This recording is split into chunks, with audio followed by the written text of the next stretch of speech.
Okay, good evening, everyone. My name is Ken Antonucci, and I will be your moderator and chair for this evening's Planning Board meeting, Wednesday, August 12th, 2026 at 7 p.m. in the Malden City Hall, 215 Pleasant Street, Malden, Mass. For those of you in attendance, under the provisions of the open meeting law, attendees are being informed that this meeting is being recorded by Urban Media Arts and may be live streamed on the MATV City YouTube site. I have not been notified that any other video or audio recording of this meeting will occur. As a reminder, anyone speaking, please speak into the microphone.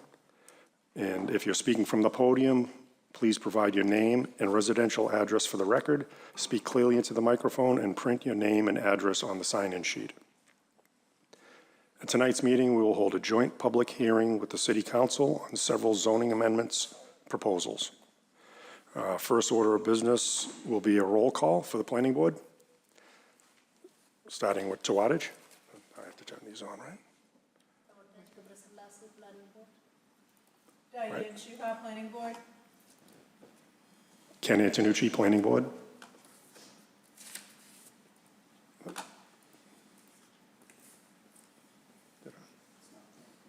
Pat Hayes, Planning Board. Yeah, that's not working. Oh, do I have to shut these off?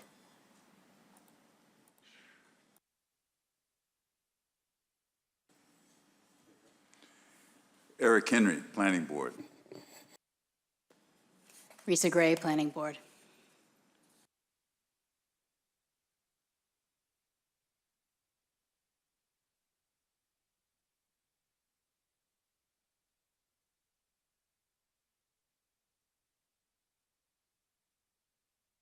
I'll now hand it over to Councilor Winslow, Chair of the City Council Ordinance Committee, for their roll call.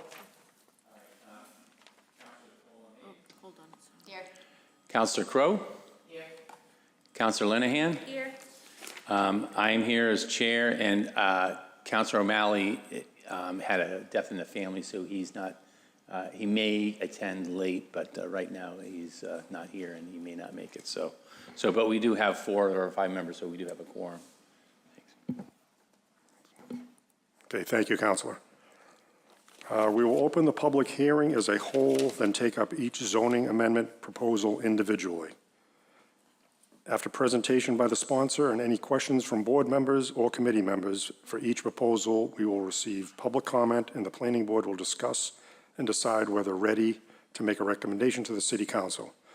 Diane, can you please read the entire notice of public hearing?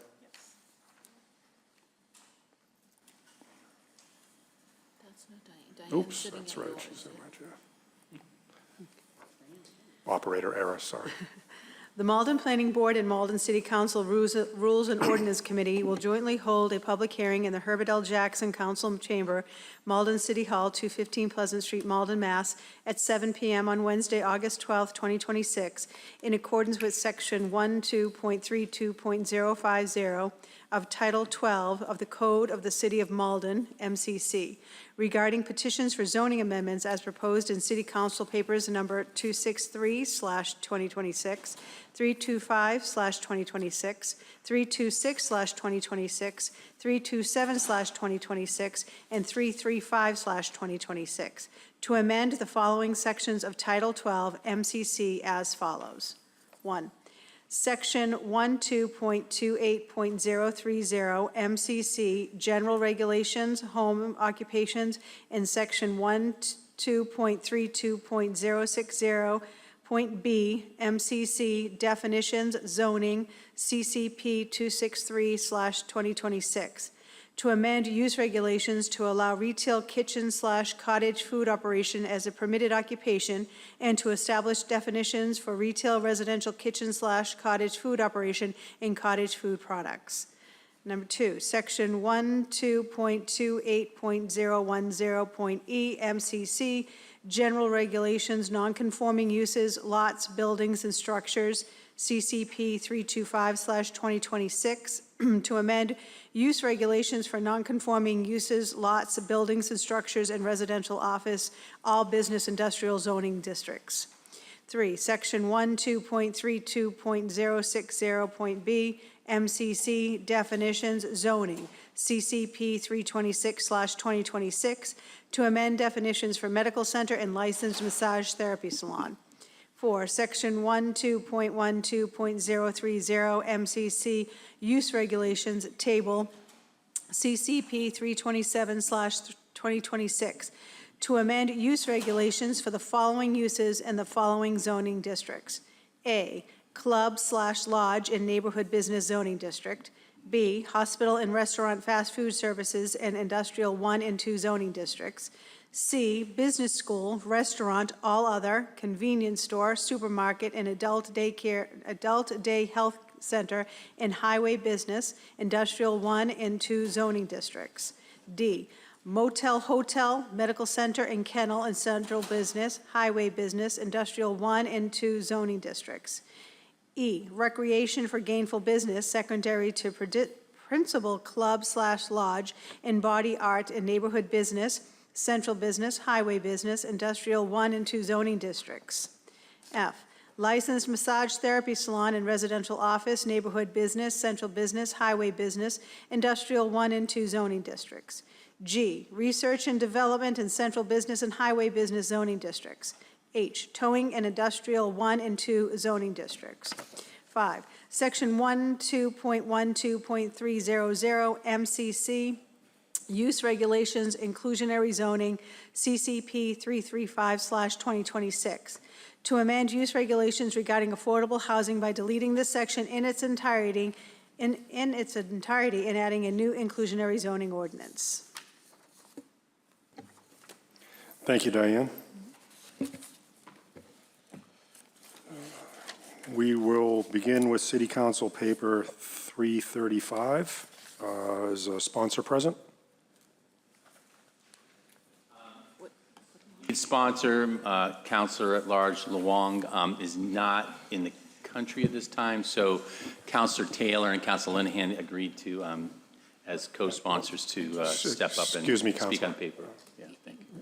You're taking up a different paper. Yeah, we're actually going out of order. I'm sorry, Oh, okay, Councilor. sorry, We're okay. starting off with the paper 335. Okay. The inclusionary zoning. Oh, inclusion, all right, so I am the lead sponsor on that, so, okay, so, all right, sorry about that, I didn't realize we were going out of order there. So, yeah, I am listed as the lead sponsor of this, just as the head of the Rules and Ordinance Committee. I was very involved in the first version of developing our inclusionary zoning regulations, and participated in a task force that came up with the recommendations and the structure of the current regulations. And the part of that was to have a 5-year review. And so our Office of Strategic and Planning Community Development made the effort to undertake that review. And Zach Lamel, our economic development planner, is here to really talk about, we did have a new task force formed and review the current regulations. And one of the key things is to make sure that our ordinance reflects the realities of the current market. So that's really what Mr. Lamel is here to talk about tonight, and he's just handing around what the results of our analysis is, and recommendations for modifications that allow us to go forward with inclusionary zoning, but given the market reality has changed in the past 5 years, in the fact that construction costs are up, of course, and as are interest rates, which complicates the ability to build affordable housing. So I will turn it over to Zach Lamel from the Community Development Office. Thank you. Hi, everybody. Well, first, I just want to introduce myself. Thank you, Councilman. But I'm Zachary Lamel. I started with the Planning Department in February. I'm the Deputy Director for Planning and Economic Development. I'm actually going to hand it over to my colleague, Elena Eimer, and I just was hoping to get a second. We just passed out some summary information that we're going to present, and I was hoping I could put it up on the screen for those in attendance. I have it up on my computer, but I'm not sure how I bring the screen down. Actually, Michelle's going to bring the screen down. Okay. Look at that.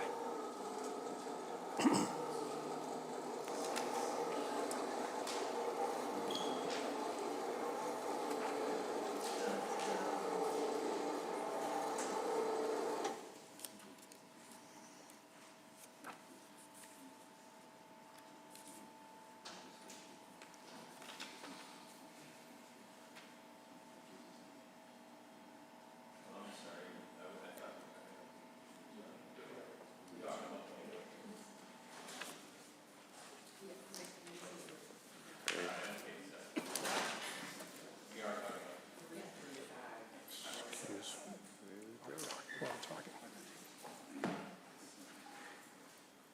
Do we want to mention this?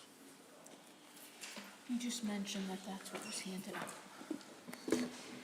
Good evening, all. As Zach Lamel mentioned, my name is Elena Eimert. In the handouts that we did provide, I just want to note that all of the zoning ordinance amendments that are before you tonight are in that package, and I do believe inclusionary zoning is actually the back, so if you just want to flip to that page, you will find the slide deck, which we will be presenting on the screen.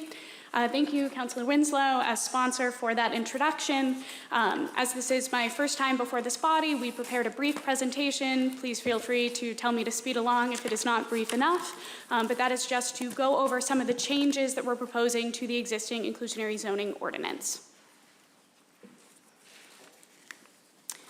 So this slide just details the legislative details, so it has the paper number, the current zoning ordinance number for the existing inclusionary zoning ordinance, and notes the sponsor, Councilor Winslow. So just a brief background on inclusionary zoning in the city of Malden. The existing ordinance was adopted in 2021 and further amended in 2023. Its purpose then and its continuing purpose with this amendment is to promote the creation of affordable housing and to maintain an economically integrated community here in Malden. The existing inclusionary zoning ordinance does have language to ensure that the policy is periodically evaluated for its effectiveness. So that gets at to the point that Councilor Winslow made insofar as, is the inclusionary zoning ordinance well calibrated to market conditions? The language that was included in the existing ordinance recommended a review at about a 5-year horizon, and we reached that 2025 into early 2026, which is why we're back before you now. To ensure that ongoing compliance, we did undertake an economic feasibility analysis that was done by RKG Associates, Inc., and the findings of that economic feasibility analysis inform the amendments that are before you now. Those amendments are somewhat twofold. So the intent is to revise the ordinance to increase the feasibility of housing development in Malden, because we know inclusionary zoning policies create affordable housing through market rate housing, that market rate housing is used to concurrently provide affordable housing units. And additionally, in furtherance of the city's goal of adequately meeting the housing needs of the Malden community, we want to use this amendment to encourage housing development that exceeds the minimum requirements of the inclusionary zoning ordinance. And to do that, there are some additional incentives to support that additional affordability. So this slide here details some of the findings of that economic feasibility analysis and the resulting recommended changes. So the current inclusionary zoning ordinance is structured with a separate special permit. We would propose to change that to an administrative approval. And so through that process, a demonstration of compliance for those projects would be provided to the special permit granting authority, if there is a special permit attached to the use, or to inspectional services if it is a by right proposal. To the second point, that economic feasibility analysis found that the 15% of units required to be affordable in the current ordinance exceeds what the market can bear currently. We know that economic conditions have changed, the cost of construction, labor shortages due to immigration policies, tariffs, the costs of borrowing, all of these are up, and that impedes housing production. And that economic feasibility analysis further found that the specific elements of our inclusionary zoning ordinance add a further impediment to housing production here. So we need to adjust those so that they don't stand in our way in achieving our goal of creating affordable housing. So the recommendation of that economic feasibility analysis was that we reduce that proportion of affordability from 15% to 10%. Similarly, the level of affordability provided for rental projects in the existing ordinance is 50% AMI, and that was also found to exceed what the market can currently bear.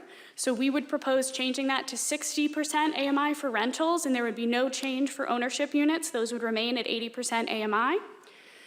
And I just want to note here that this is a minimum amount of affordability. There's nothing to say that a mission-oriented developer, an affordable housing developer, couldn't provide a deeper level of affordability.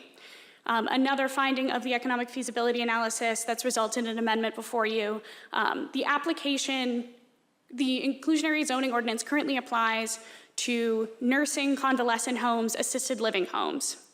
Through consultation with developers and operators in that space that was conducted as part of that economic feasibility analysis, and also in the department's consultation with other communities, it was noted that those type of residential units carry significant additional costs related to care, related to healthcare costs. And so the application of the inclusionary zoning requirements, which are really tied to a more traditional form of residential units, create an unmanageable burden for that type of use. So we would propose excluding that type of residential use from applicability of IZ. And then lastly, the economic feasibility analysis also found that the incentives offered in the current inclusionary policy are not enough to offset the cost of affordability requested. So again, we looked at this as a means to meet that baseline level of need. So how do we ensure our inclusionary projects, which provide the minimum affordability required, which proposed would be 10% of units at 60%, can pencil? And those recommendations were to increase the density bonus to 2 additional units allowed per every affordable housing unit, where currently it is 1, and a parking adjustment of 1 space per unit. For mixed income projects, which we define as projects which provide above the minimum but below 100% of units are affordable, we would include that same density bonus and a further parking minimum reduction to 0.75 spaces per unit. And for wholly affordable projects, which are again providing an extra service to the community in their provision of truly attainable housing, we would propose that same density bonus, so 2 additional units for every affordable housing unit, and in that case, those resulting units would be affordable units. There is also an allowance for an additional story not to exceed 11 feet, and that was something that we heard in interviews that allowed them, that basically the density bonus's effectiveness was somewhat reduced by the inability to utilize additional height, and we think that's particularly relevant in constrained sites. So if we're offering this density bonus, we do want them to be able to make use of it, and in a use case where we would get additional resulting affordable units, we think that that is a positive outcome. The same parking reduction would apply, and there is an additional location allowance so that a 3-story wholly affordable building could be located in any district, excluding industrials, via special permit. The 3-story multifamily use is currently allowed in all districts in the city of Malden, excluding residential A and industrial units. So really what this would do would allow that 3-story multifamily use in Res A.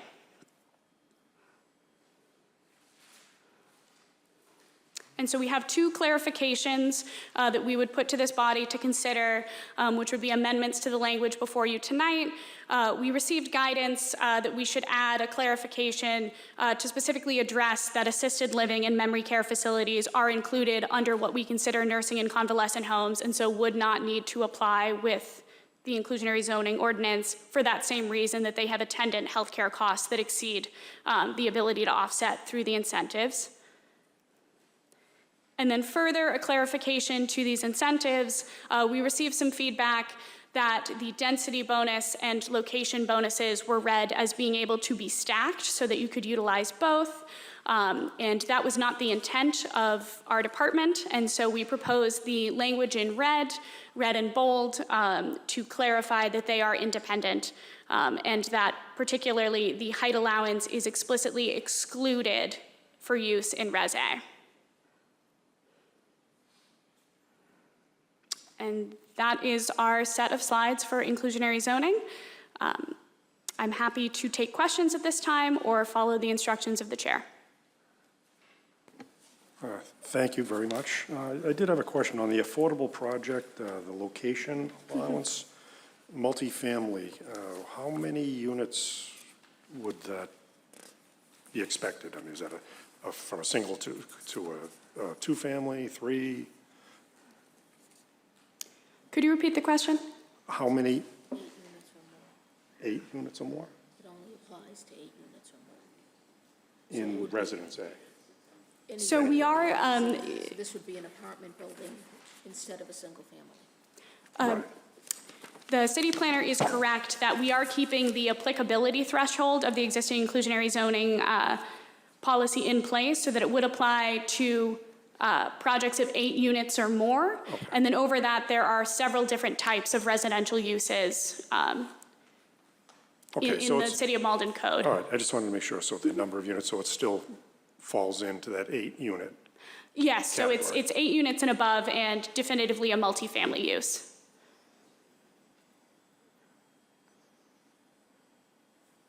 Okay, thank you. No, what I was just, I'm not on. Nope. There you go. What I was just saying, Chair, and for the board, is that that provision would allow conversion of a single family to a multifamily if they were proposing 100% affordable. So a single family could be proposed to be a 3-story apartment building anywhere in Residence A. That's what that provision is.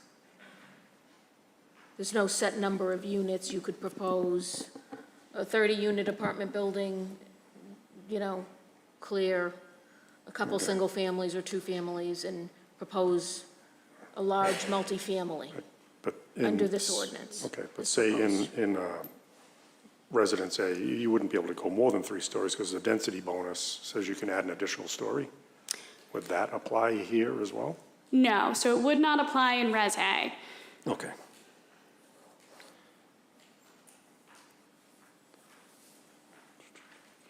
But you still would have the parking reduction to 0.75 spaces per unit.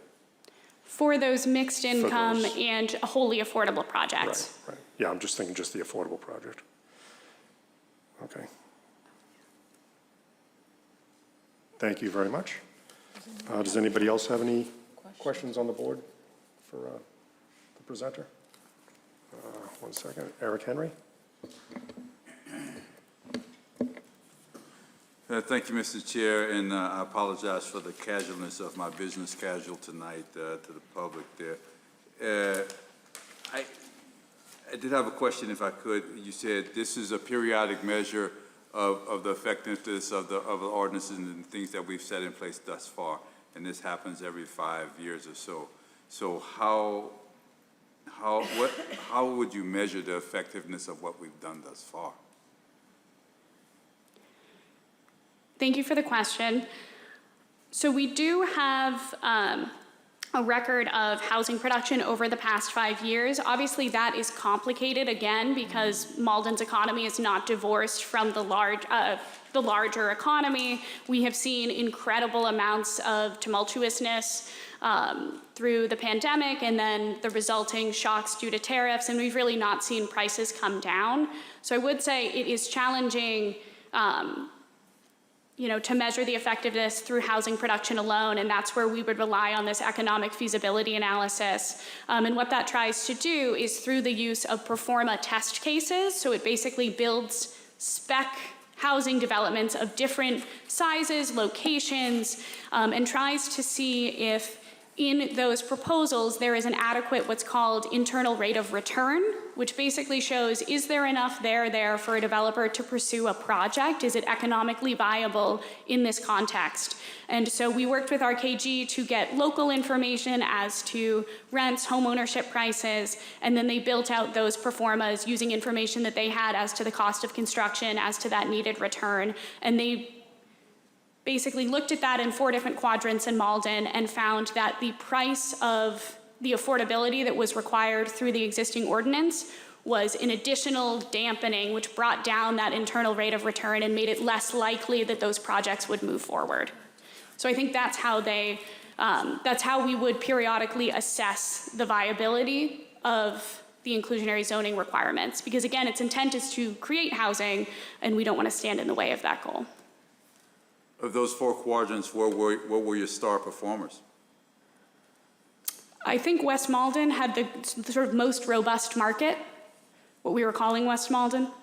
And on the other end of that spectrum? I would want to consult the report, which I do have a copy of, and I can get that information for you. I'll be here. Thank you. So you also did mention AMI, and I just want to be clear about that. This AMI, and when we talk about AMI, that is in relation to Boston and not Malden. Yes, and so that is a requirement. We are in the Boston-Cambridge metropolitan statistical area, and so then we do use that AMI number to set our affordability rates, and we're compelled to do that through how we're required to regulate affordable housing, and that's not something that we have control over locally. But in our thinking here is that with those 3 affordability sort of buckets, which would be established by this inclusionary zoning update, we could get at different proportions of affordability and perhaps different levels.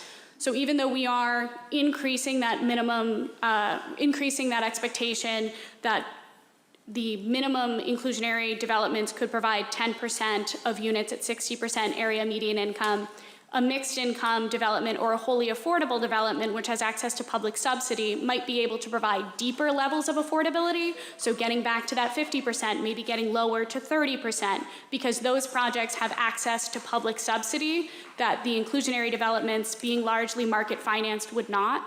So that is our thinking in providing those additional incentives as affordability increases in the projects. Yes, ma'am.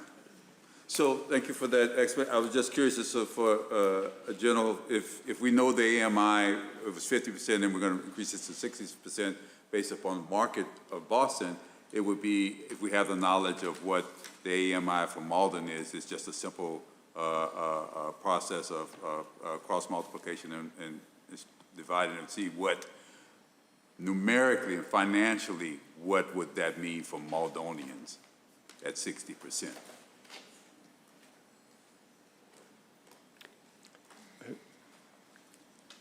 Yeah, sure. Alex, can you speak to that, Alex? Yeah, I can speak to that somewhat. Thank you, sir. Alex Pratt, Director of OSBCD. So the AMI that is set for our area, it is called the Boston-Cambridge-Quincy metro area, but it actually extends as far north as parts of southern New Hampshire.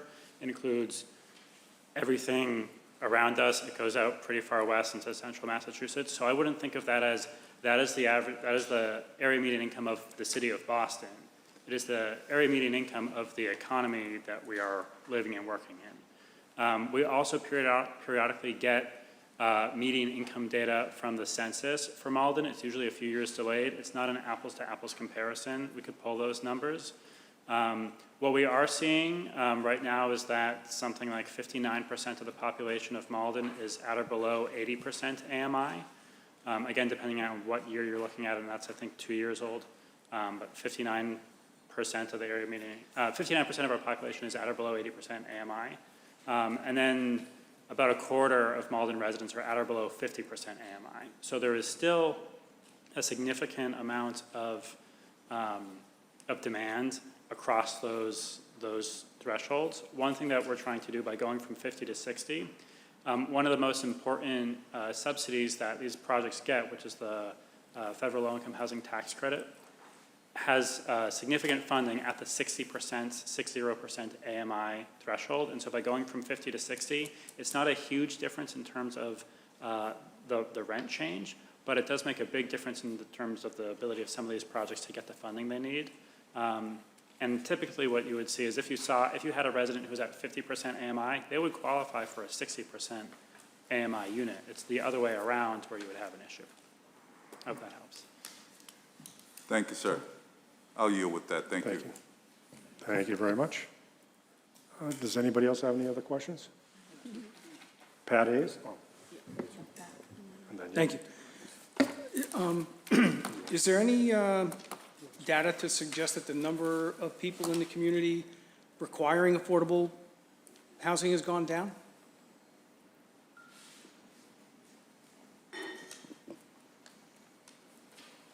It's a good tag team. That's a good question. The way that we look at the demand for affordable housing tends to be what percentage of your population is at or below a certain area median income. So I'd say, broadly speaking, umbrella terms, what is your low-income population? And among that population, how many people can afford the rent that they're currently paying? And I don't remember this number off the top of my head, but if there's 59% of the population in Malden is at or below 80% AMI, and a significant portion of those are below 50% AMI, we know that there's a lot of people who fall into that category, and we see that, and I don't remember if it's 50 or 60 or 70%, but more than half of that population can't afford rent and can't afford to buy a home. And so if they do have whether they have an apartment or a home, if they're in that income bracket, it is likely that they are paying more than 30% of their monthly income on housing costs, and that is how we consider what the demand is. Right now, we've got about just under 10% of our units in Malden are considered affordable. Just under 10%, I think it's 9.5, somewhere in there, 9.6% of our units. I could tell you now off the top of my head, we'd need at least 3 times that to meet the demand. Whether that number has changed to 2.5 times or 4.5 times, I'm not sure, but we're not close to the goal. We've got a long way to go. So the number of people hasn't really gone down. So what's really driving this are the costs to the developer who doesn't want to build the additional affordable units.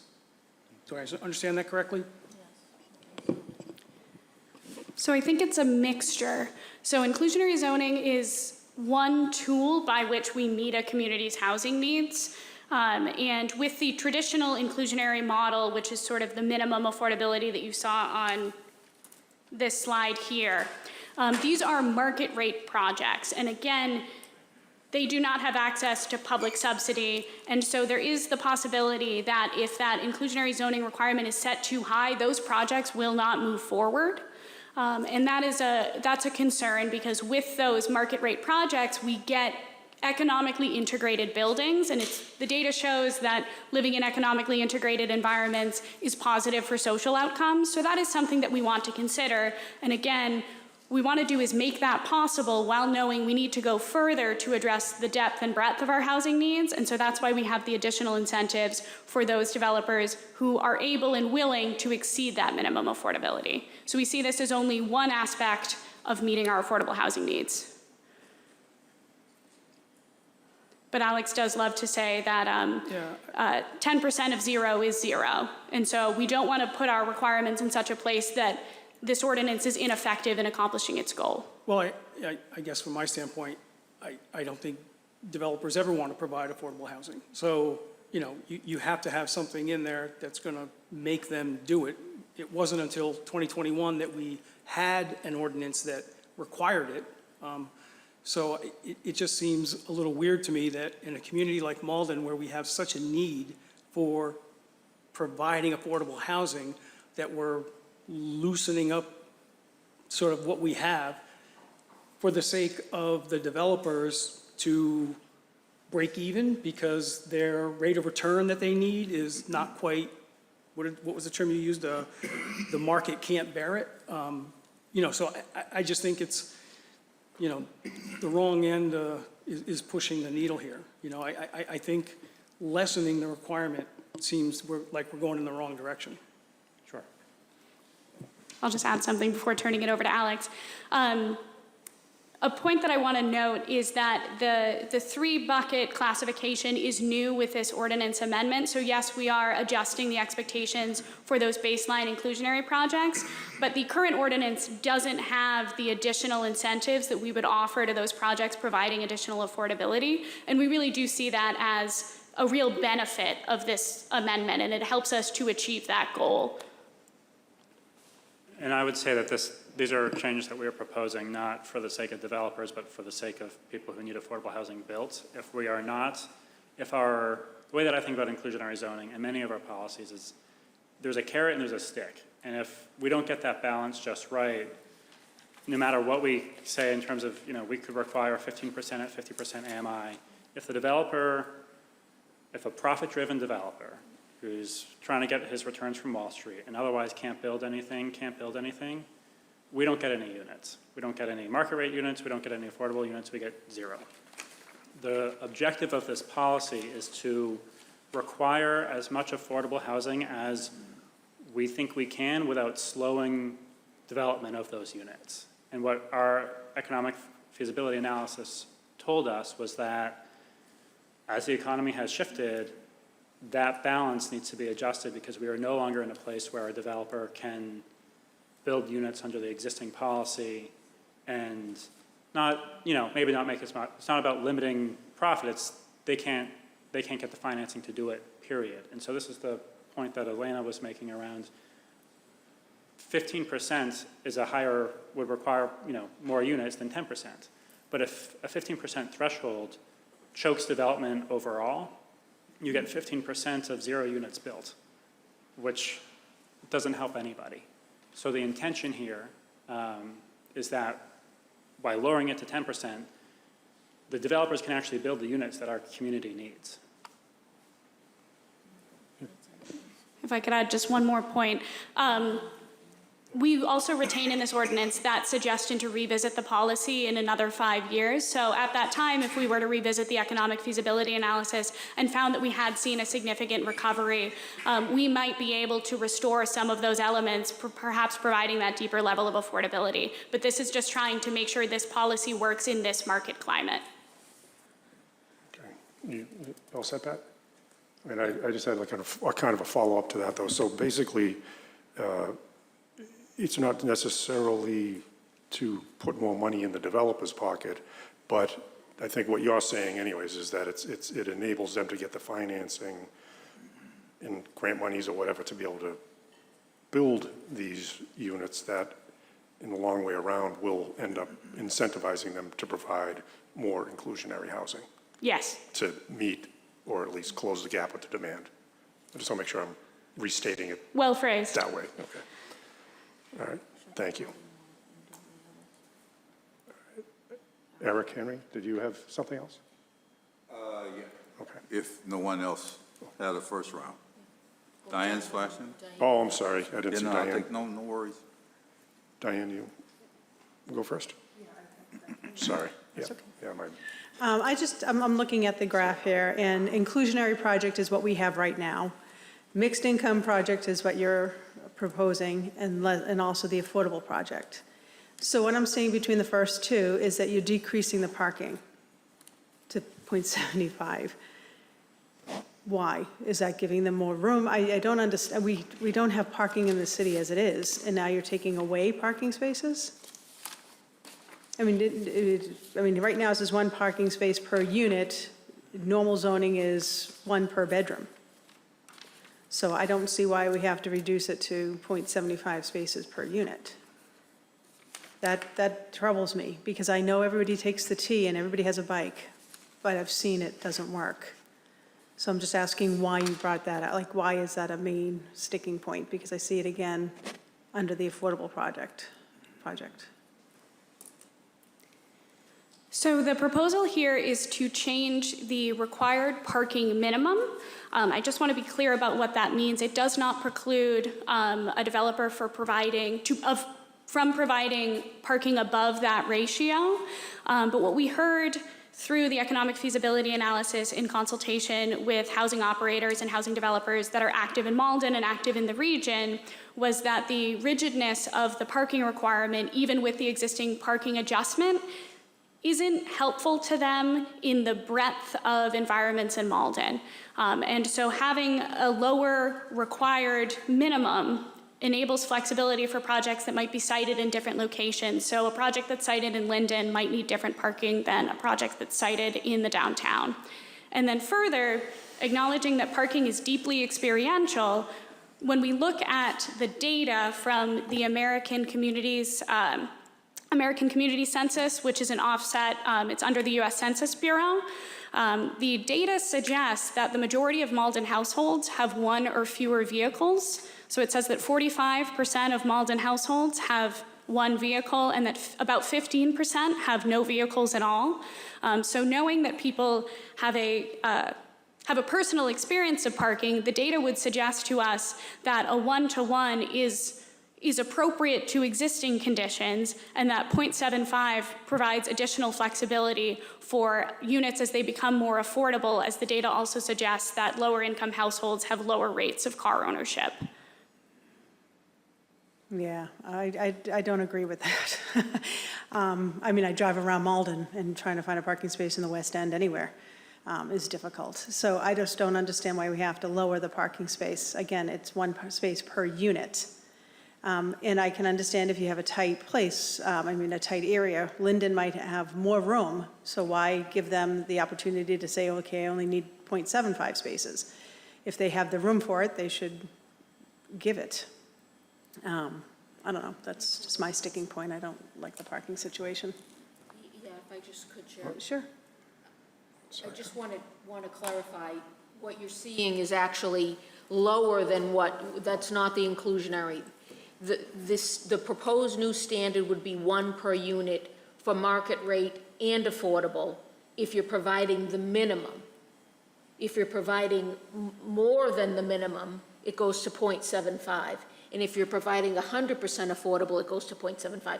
So it's being further reduced from what is already on the books. That's not what we have on the books. On the books right now is one space per affordable housing unit. And market rate units in the same project still need the one per bedroom, the standard in the city. So that's lower than, that's actually lower than. So It's lowering it across, it's reducing it across the board. And just to be clear, that doesn't look like that, but that's not what the standard is in the current ordinance. So the 0.75 applies to all units, not just the affordable unit? No, there is no 0.75. Right now, an affordable unit is one space per unit, and other units in that project are one per bedroom. The regular multifamily, actually for all units, all dwelling units, it's one per bedroom citywide. That's what it is now. So if it's of 100% affordable, like we've seen projects, they're all one space per unit. But if it's a mix, like we've seen some projects, part market rate, part affordable, only the affordable are one per unit. The market rate is still the regular rate in the city, one per bedroom. This is a different proposal. This is one per unit for market rate and affordable. Correct. If you're only providing the bare minimum affordable.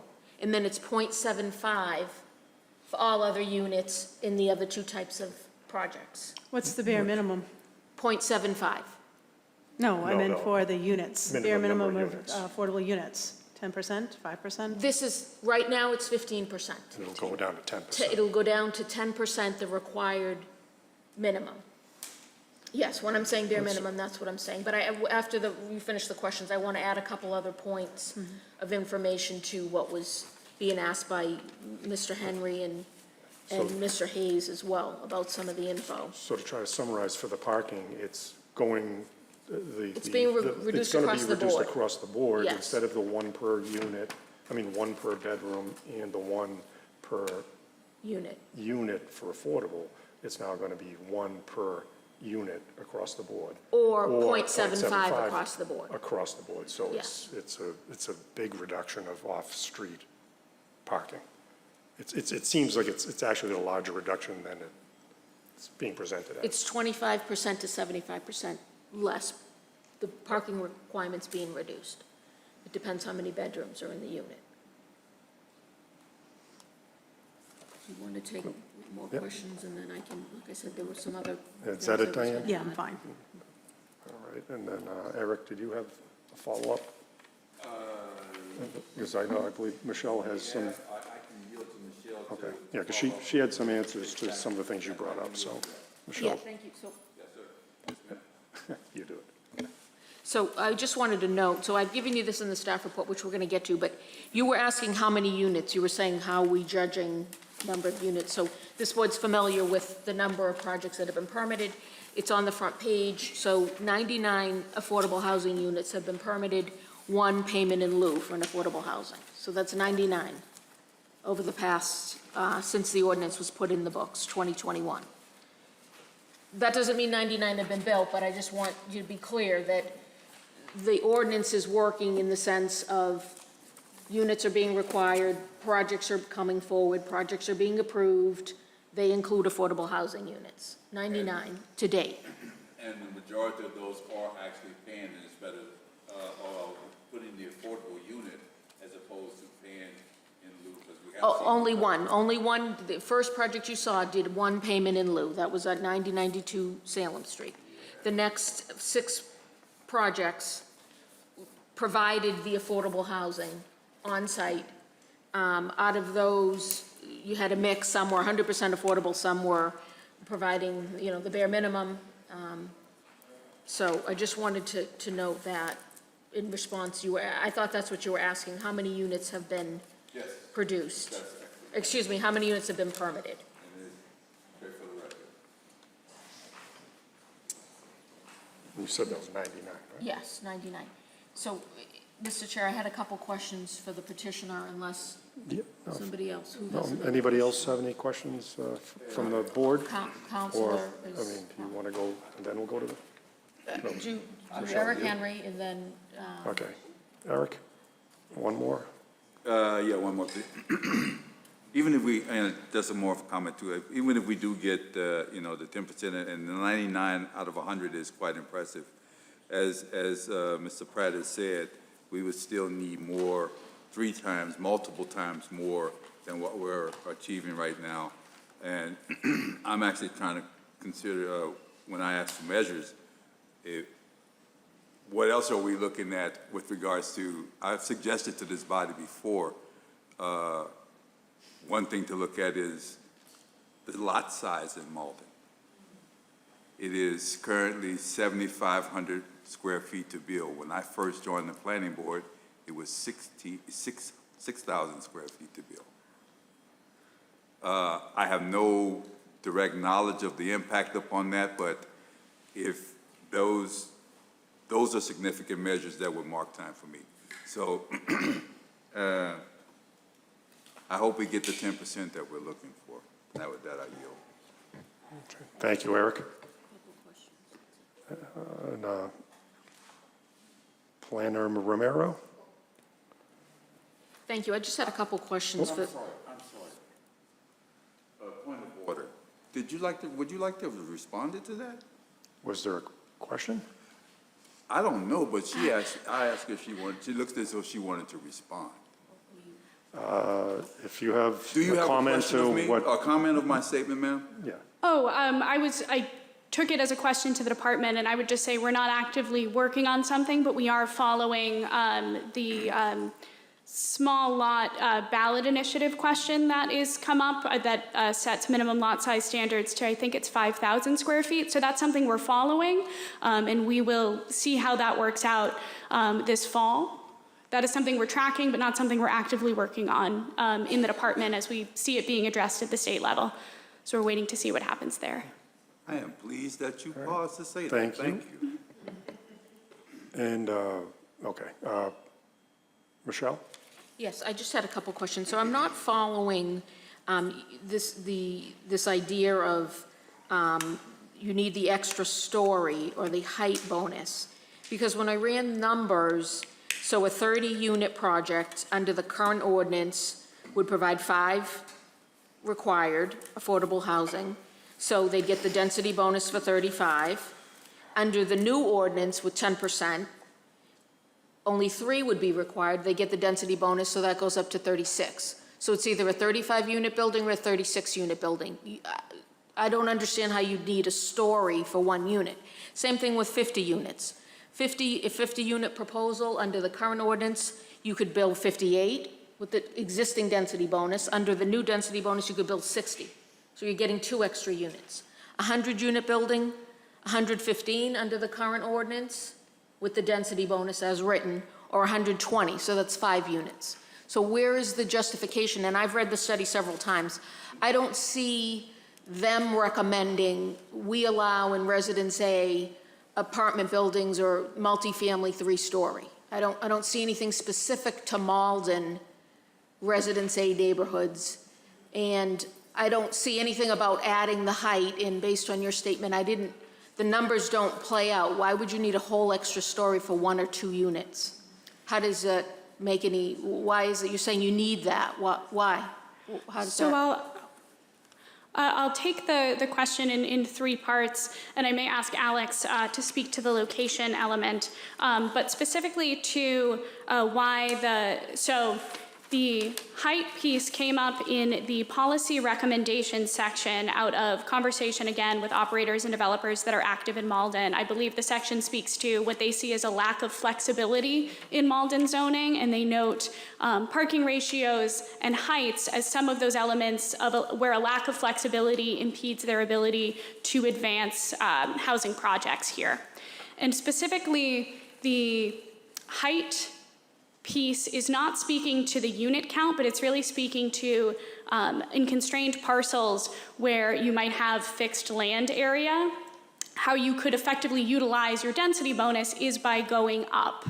And so that height, that 1-story allowance, we think is a relatively effective way to allow them to utilize the density bonus, where in certain situations they might be allowed to increase the units on the site, but couldn't physically do it with the existing height limitation in the zoning.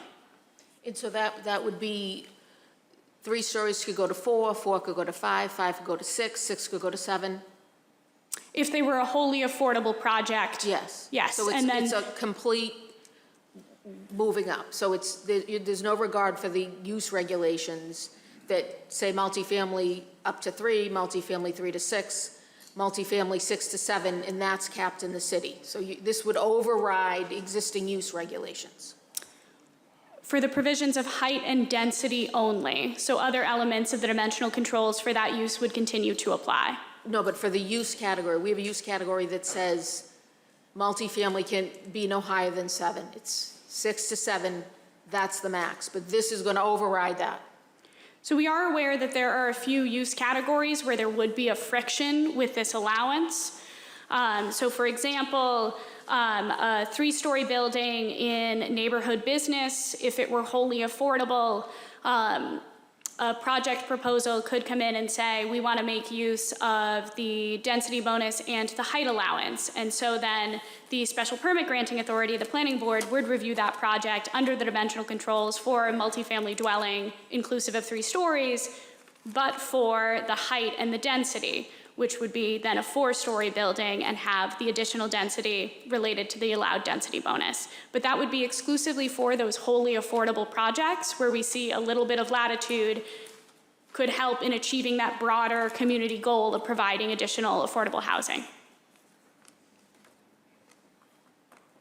Okay, thank you. Okay, so just so I can understand it, I'd like to boil things down a little more. So in Michelle's example, you're adding one additional unit that you wouldn't need an extra story for it, but what you're proposing or explaining is that you would have that extra story to spread that total number of units across all of the, say, 4 stories. So instead of having 15 units on 3 stories, you could make 16 units over 4 stories. So you could actually either adjust and enlarge the size of the units, or if you had constraints on the footprint of the building on the property, you could reduce the footprint, go up higher, increase the number of units. Am I understanding that right? That's true. And I will say that this is proposed by a special permit process, so there still would be a review by the planning board. There still would be a public process associated with this, and so the project would be evaluated for its fitness against the neighborhood character in the area in which it was looking to site. And we could still maintain that 6-story max somewhere. I mean, this is all still in discussion, right? Okay. Thank you. Anybody else? Michelle, do you have anything else? No, so just to be clear, so if your example of neighborhood business only allows up to 3 stories. But a proposal would come in and say, we're 4 stories. So do you think that would be now they would somehow be changing the use category to a prohibited use? So the board would be asked to allow a prohibited use because it's 100% affordable. So our position is that the use would remain the same. It would still be categorized as a multifamily 3-story. And in fact, there are some residential 4-story buildings in neighborhood business currently that we know are non-conforming, but we think that they still fit in well with that character. Okay, but then you also said that you'd want them to use dimensional controls for the different use reg.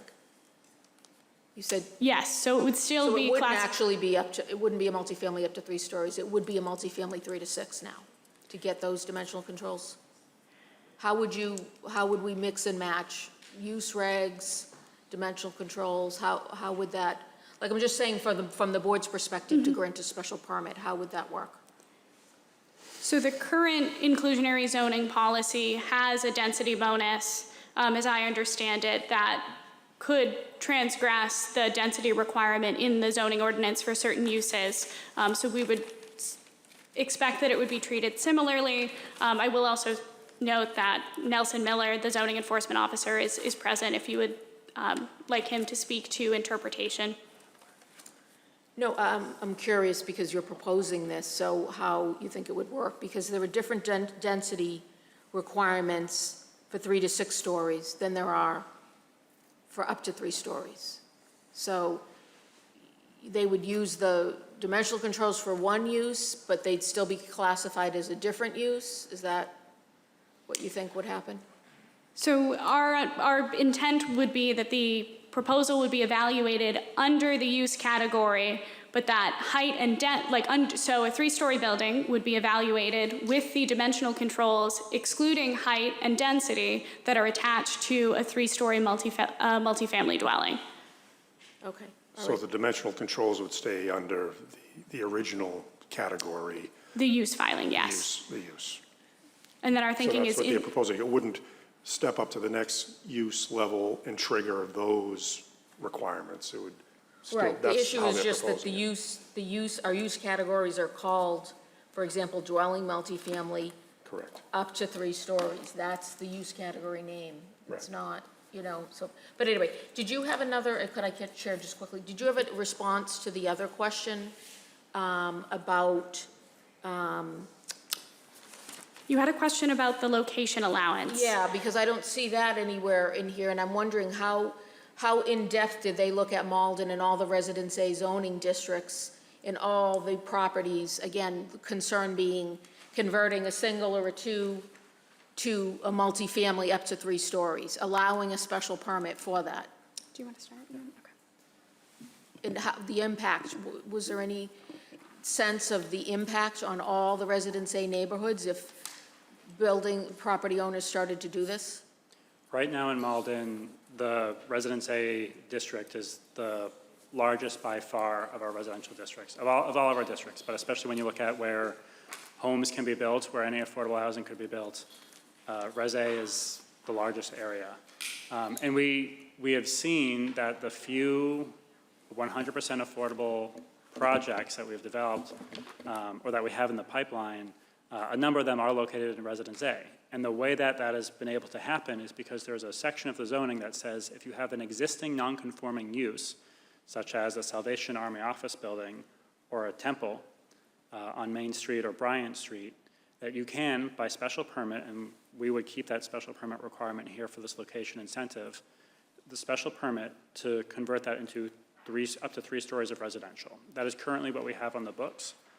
And what we have found is that those existing non-conforming, typically commercial office buildings or similar, those are the opportunities that we have to build affordable housing in this city. There are a couple other areas where there might be some activity, but when so much of the city is zoned Res A, the only opportunities right now we have to bring any affordable housing to those areas under inclusionary zoning are with an existing non-conforming use as currently there. What we are proposing is taking that same idea that by special permit in front of the planning board, an affordable housing developer can propose, and the planning board has the option of accepting or not accepting the ability to allow them to go up to 3 stories in Res A. There are some neighborhoods where this might never make sense. There are some neighborhoods where there's a lot of multifamily housing in Residence A already. That is why it is important for us to keep that special permit requirement there, but also when there is such an, when so much of the available opportunities could be in Res A, we felt that from an equity perspective and from a desire of building more affordable housing, that the way to go was to allow, again, by special permit only, through the planning board, up to 3 stories like we do for an existing non-conforming use. And one other way to think about this, if the city, through the planning board, agreed that converting a single-story office building on 213 Main Street to a 3-story, 20-unit affordable housing project by AC/DC was a good idea, and you all did, that underscores the belief that a 3-story affordable housing building in Res A fits in well with that neighborhood, right? That's the same option here, would give an affordable housing developer the opportunity to come in front of you and make that case that the next project also would be to the benefit of the city and the neighborhood, and you could agree or disagree. This just puts that on the table. I think is, the board's aware, those are pre-existing non-conforming properties in districts where they're non-conforming uses. So the idea behind the zoning is to eliminate the non-conforming uses. That's why we allow the conversion to residential, whether it's affordable or not. This would be proposing existing conforming properties to now have an option to become something that's non-conforming. So, you know, we had that subdivision up on Woodland, Quarry Road area, a collection of lots. You know, you could see a proposal for a 3-story apartment building there. Because it's 100% affordable, that would be a petition that would come before you. It wouldn't just be limited, and that's my question concern is, it's not just limited to the examples that were just given, which this board's familiar with, the pre-existing non-conforming. It would be any house, any lot, any building in Residence A, any property could petition. So I just wanted to clarify that. Could I add one comment? If I'm allowed, Chair? Sure. Yes, go ahead. Just quickly to this piece around the allowance of 3 stories. I think that's one view. The other view is around historical preservation, which I think is not also being thought about. There are stately homes within Malden that are very beautiful. Those could be preserved and converted into 100% affordable housing projects. So I think there are a variety of tools that can happen here, and I think historic preservation is one that this could very much lead to. Not everywhere, but I think upon different areas of the city it very much could. Okay, thank you, Michelle.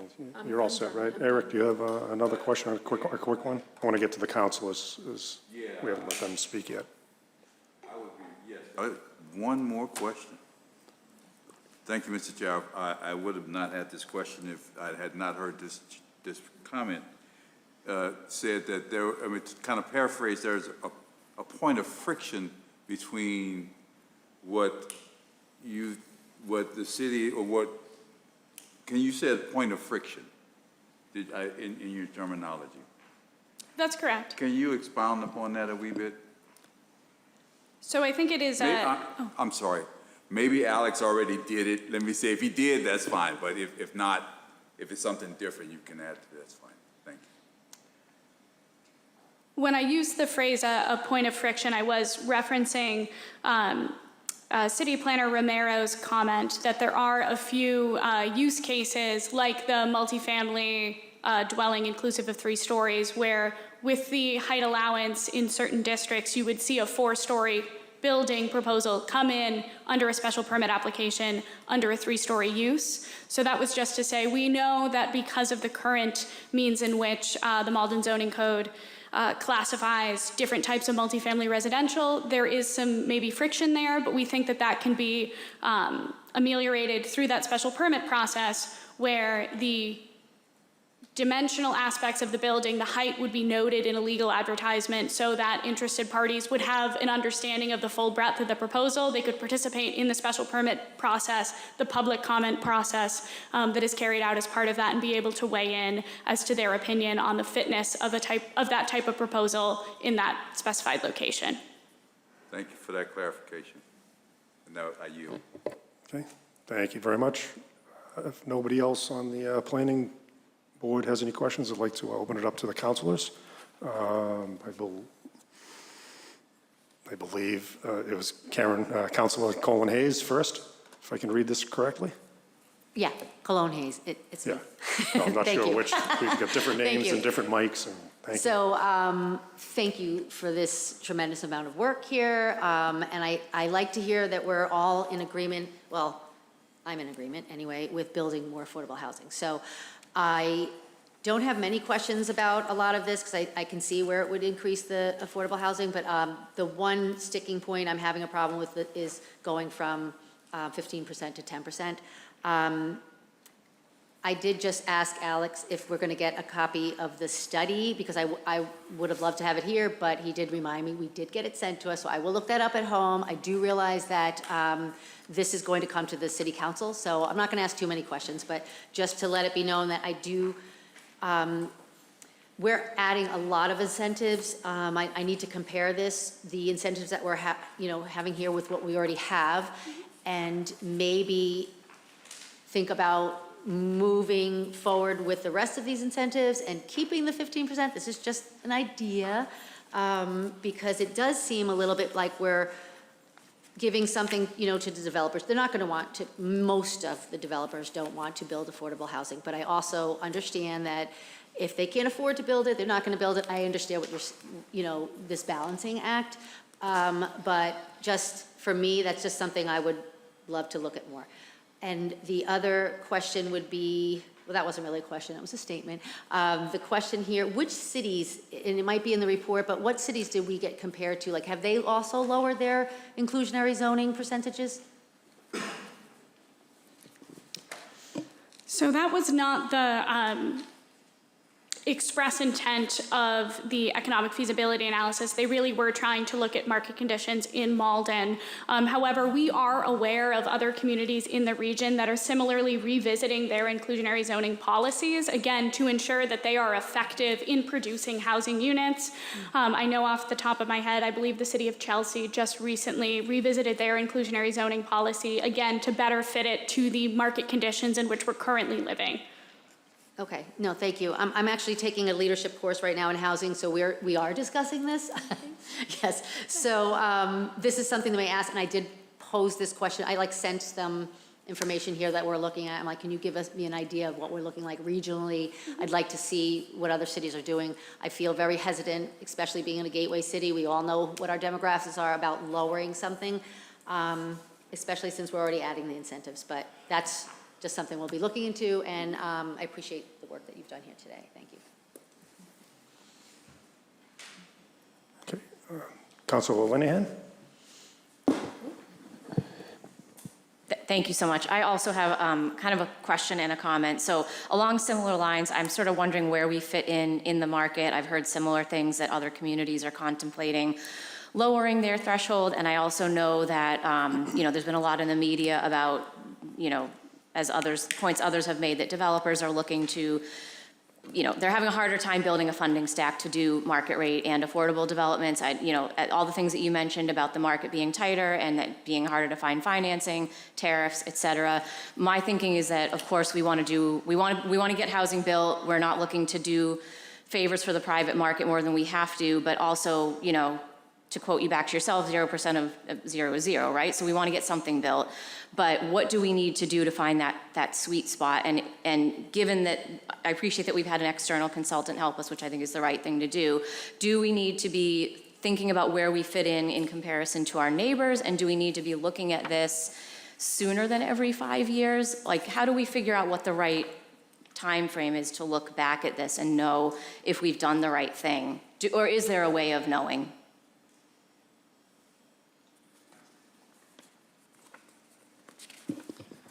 So the ordinance spells out that we must look at it every 5 years. If there was a major shift 2 years from now, 3 years from now, and we felt that it made sense for us to do another economic feasibility assessment sooner, Yeah. and to get it in front of you all because of We that. could do that.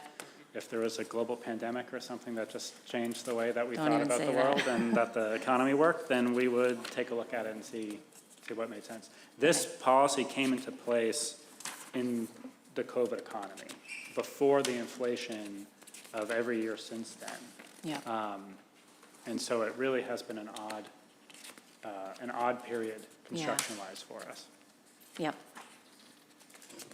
I'll also just add that one of the obligations of our department is to continue conversations with and be informed by the development community. And that's not to say we're led by the development community, Right. but we have the opportunity to interact with them, to get information, and then we weigh that against outside data sources as well.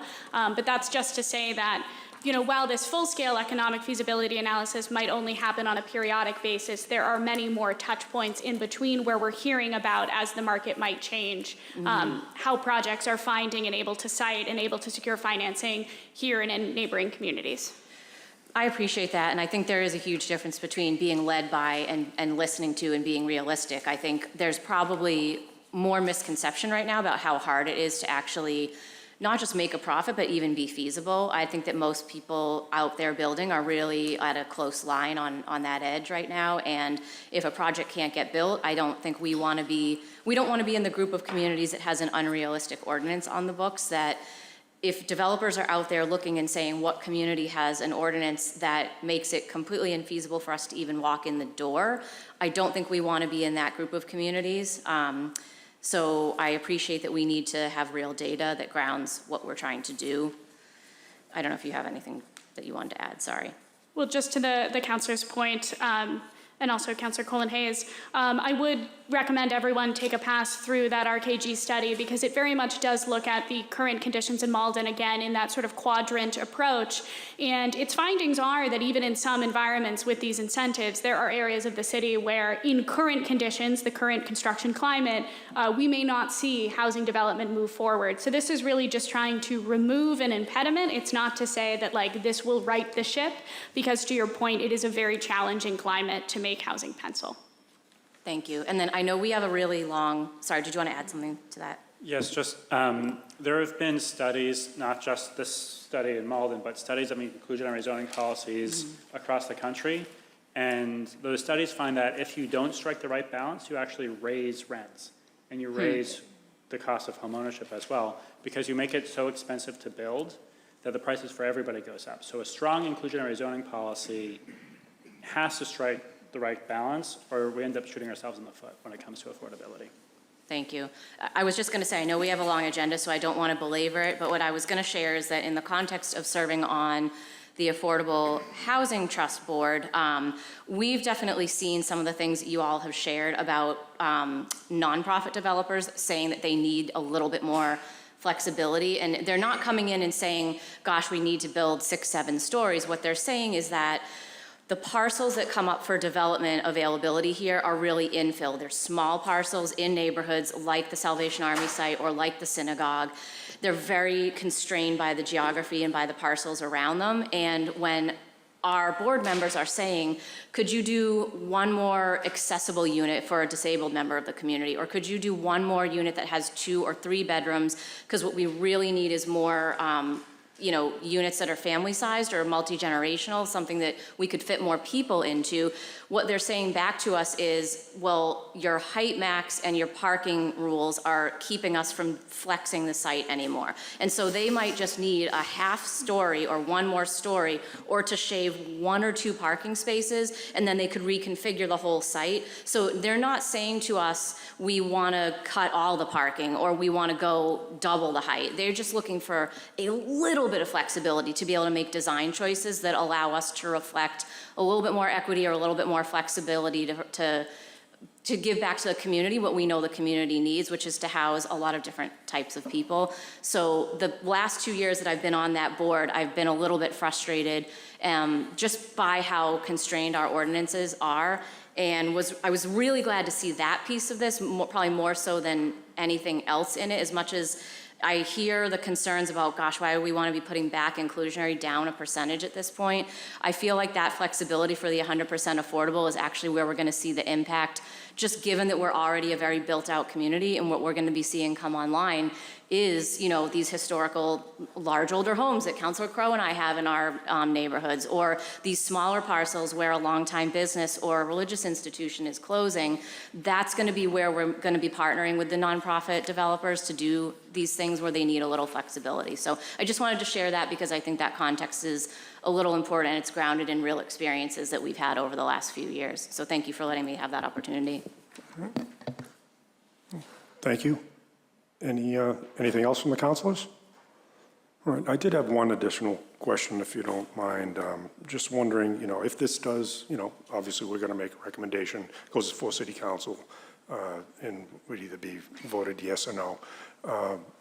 If this does work and it does incentivize developers, for-profit or non-profit, to increase the number of units, obviously that increases our density a little in the city, which hopefully, is something we want to manage.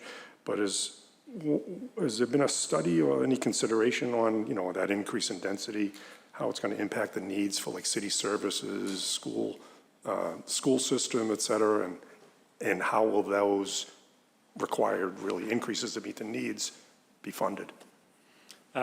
So I think a lot of that will be done through the comprehensive plan. What I can say is that we have seen that most of the housing we have built over the last decade has not led to an increase in school enrollment. That may be due to bedroom size, that may be due to the cost of the more expensive units coming on the market. A lot of the new housing we see in our community is occupied by young professionals. It might be too small for family units. That doesn't mean it doesn't happen, but it is a lower incidence. But hopefully with the affordable housing units, it might and with the affordable housing units, hopefully we are hoping to more support families. low-income families, of which there are many in our community that can't afford their rent. The other thing I'll notice that our school population is dropping precipitously right now.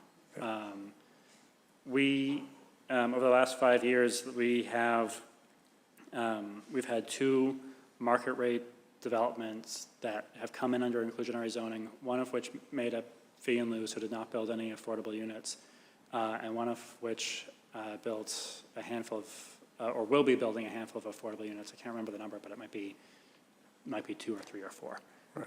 It's not a significant number. Not a significant number of affordable units, which I think to me says that what we have now is not working. If there were a big swing and we saw a bunch of units, we'd be surprised. And we would also be surprised if those had a deleterious impact on the schools, especially considering if the schools, we're losing state aid because our population is dropping. So it's kind of a tricky place to be. Now, whether that trend continues 5 years from now, if immigration changes or if birth rate changes or if the economy changes, if there were, universal pre-K or things like that, would people have more kids or put them through the schools? I don't know. But we are not expecting a major impact to the schools based on this policy change today. Okay, all right, thank you. And I promise this is the last one. You did mention how about the 5 years, every 5 years reviewing this, and I did notice it. Is it no less than 5 years, which is what I think is what it says in here, so you can't do you have to wait at least 5 years, or can you do it in a shorter period of time to reevaluate? Because the way it's written, it sounds like you can't do it in less than 5 years. So if we needed a midstream adjustment, we should be able to. So I'm just taking a second to look at the red line. Not less than every 5 years. So we could also entertain a motion that would say not more than every 5 years. If the concern is the need for flexibility to revisit at a sooner timeline, I think that language is carried over from the previous version and is likely related to expectations around funding availability, because these studies do have a cost associated with them. But if this body is willing to entertain it, certainly we can think about that in the budget cycle. Okay, no, thank you. I just want to make sure I was understanding how it was written, because it's, yeah, you don't want to change it every year, but 5 years might be a little too long. So, all right, thank you very much. Where are we? So, Councilor Malley, just want to welcome you, and you've joined us tonight. Just want to get in for the record that you're here, and if you have any questions or anything. Oh. Thank you. So I was following along the whole time online. I do have questions, but I'll wait for the testimony first. Thank you. Okay, thank you. Okay, so that, let me see. So from now, we finished with the planning board and the city council. We're going to open the public hearing now and calls for anyone that would like to speak in favor of the petition. So if anyone would like to speak in favor of the petition, please come up to the microphone and state your name, write your name and address in on the pad at the podium. Okay. So again, if anyone would like to speak in favor of the petition, going once. Seeing and hearing none, I will. There were 2 letters, though. Yeah, I'm going to, yeah. Well, So, you're not going to close it, then. no, I'm not going to close it, but seeing and hearing no one coming up to speak in favor, I'm going to ask Diane, do you have anything to read in favor? Yes, I do.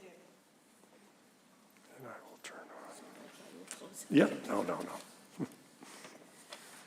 I have a letter dated August 10th, 2026, to the Malden Planning Board. My name is Charles Gagnon, and I serve as President and CEO of Volunteers of America of Massachusetts. On behalf of our organization, I'm writing to express our strong support for the City of Malden's proposed amendments to its exclusionary zoning ordinances and to commend the city for its continued commitment to expanding housing affordability for its residents. As the owner and developer of the affordable housing project located at 105 Salem Street, Volunteers of America of Massachusetts has firsthand experience with the positive impact that thoughtful zoning policies can have on the creation of affordable housing opportunities. In October of 2025, the Planning Board approved a special permit for our development, which will provide 12 affordable housing units dedicated to veterans. The existing inclusionary zoning density bonus provisions played an important role in making this project possible by allowing the development of 2 density bonus units, thereby increasing the overall number of affordable homes that could be delivered at the site. The proposed updates to this inclusionary zoning ordinance represent an important step forward in strengthening the city's affordable housing strategy. By refining and enhancing these regulations, Malden will further align the ordinance with its intended purpose, to encourage the production of meaningful, affordable housing and ensure that new development contributes to the city's long-term housing goals. As housing costs continue to present challenges for low and moderate income households throughout the region, policies that will increase the availability and depth of the affordability are more important than ever. The Volunteers of America of Massachusetts strongly encourages the Planning Board to adopt these proposed amendments. We believe the changes will increase the production of affordable housing, enhance the effectiveness of the inclusionary zoning program, and further the city's efforts to address the growing need for housing affordability. We appreciate the Board's leadership on this issue and its continued dedication to advancing policies that benefit the Malden community. Thank you for consideration. Sincerely, Charles E. Gagnon, President and CEO of Volunteers of America, Massachusetts, 441 Center Street, Jamaica Plain, Mass. 02130. We have an email dated August 11th, 2026. It says, "Good evening. Please see my public testimony in support of the proposed revision to 12.12.300 of Malden's Municipal Code prior to Wednesday's Planning Board meeting. To members of the Malden Planning Board, I write today in full support of proposed revisions to MMC 12.12.300, Malden's exclusionary zoning ordinance. For years, Malden has been a direct party to the adverse effects caused by the housing crisis. However, since the pandemic, these efforts have only been exacerbated by Malden families. Skyrocketing rents, increased housing costs, and the displacement of many long-term residents have become a regular occurrence for households citywide. Despite this, the city has failed to build enough housing in order to address this crisis with the urgency it requires. The proposed changes to the inclusionary zoning ordinances are a no-brainer for the city. With these changes, this language incentivizes new and affordable opportunities for working-class families while ensuring that housing is built and available for residents of all income levels.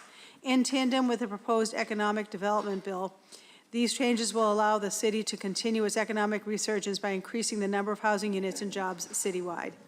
Malden is at a crossroads. The proposed changes to the inclusionary zoning ordinances are essential to ensuring the city maintain its competitive edge for years to come. With much of Malden's housing stock aging and its population growing year after year, it is paramount that the city continue to add its housing stock so Malden can remain in an affordable, attractive place to live for all current and future residents. I urge you to adopt the proposed revisions to 12.12300, Malden's exclusionary zoning ordinance. Best, Ben Gately, 69 Pierce Street, Unit Number 1. And that's. Thank you, Diane. Okay, I declare that part of the hearing closed for anyone speaking in favor. Would anyone who is opposed or in opposition to the petition like to speak? Anyone in opposition to the petition like to speak? Sure, yes. There's another letter that was submitted from the Affordable Housing Trust Fund Board. I never received anything. I haven't received anything. When was that sent? I believe it was sent last week. I will look at my files, and I believe I was CC'd on it, so I will send it over again. I can, well, Okay. let's hold on. 'Cause If you want to hold on, we can look it up. Do you know who it would be from? Oh, there you go. I believe Paul Goldstein in OSPCD is currently serving as staff to the Affordable Housing Trust Fund Board, and the letter would have come from him. Paul Goldstein.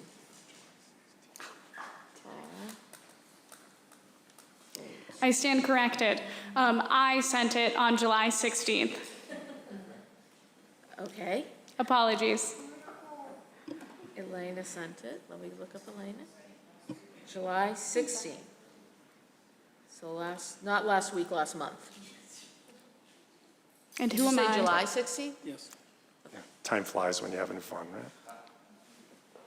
Okay, I see charter from you, notice from you. Master plan steering. No, the things I have from you on the 16th are a notice, an agenda notice. No, I don't have anything from Do you. you have the subject? August 2026, JPH, that's AHTL, letter August 28th.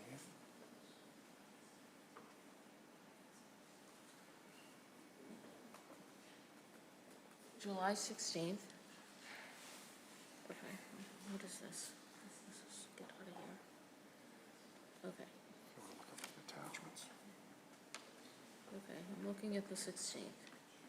Master Plan Steering Committee agenda, charter.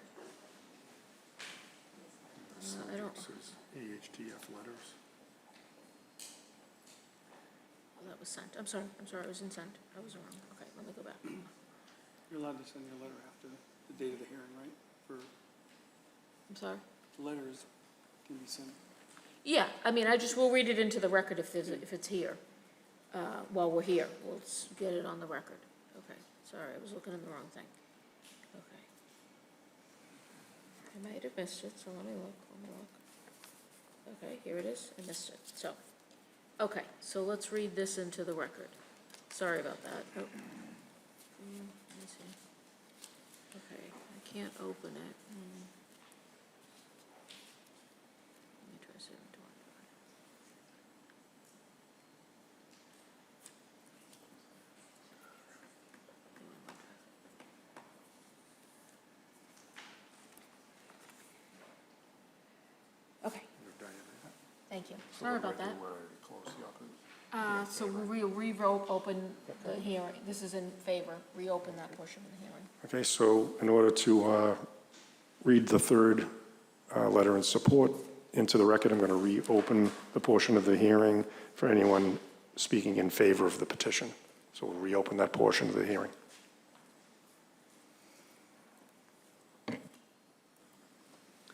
All right, I have a letter dated July 9th, 2026, to the City of Malden Planning Board and the Committee on Rules and Ordinances regarding the Malden Affordable Housing Trust Fund support for proposed changes to the inclusionary zoning ordinance.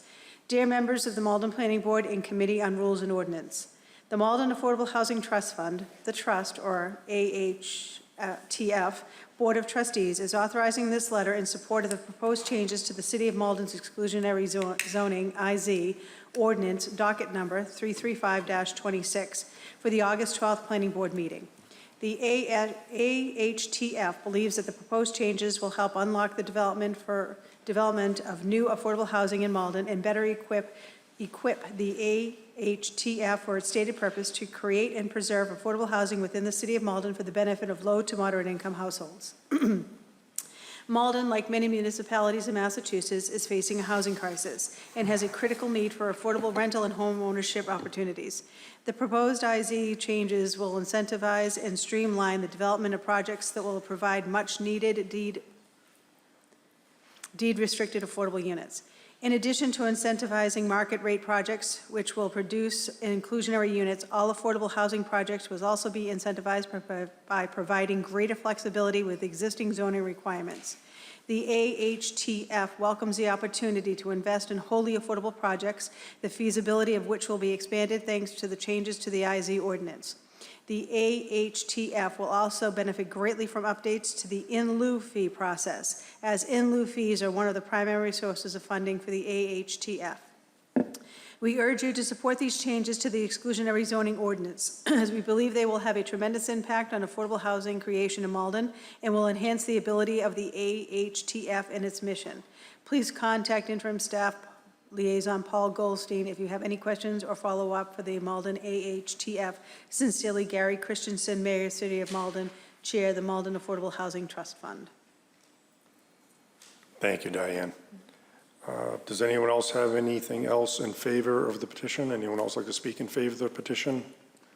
Nothing else?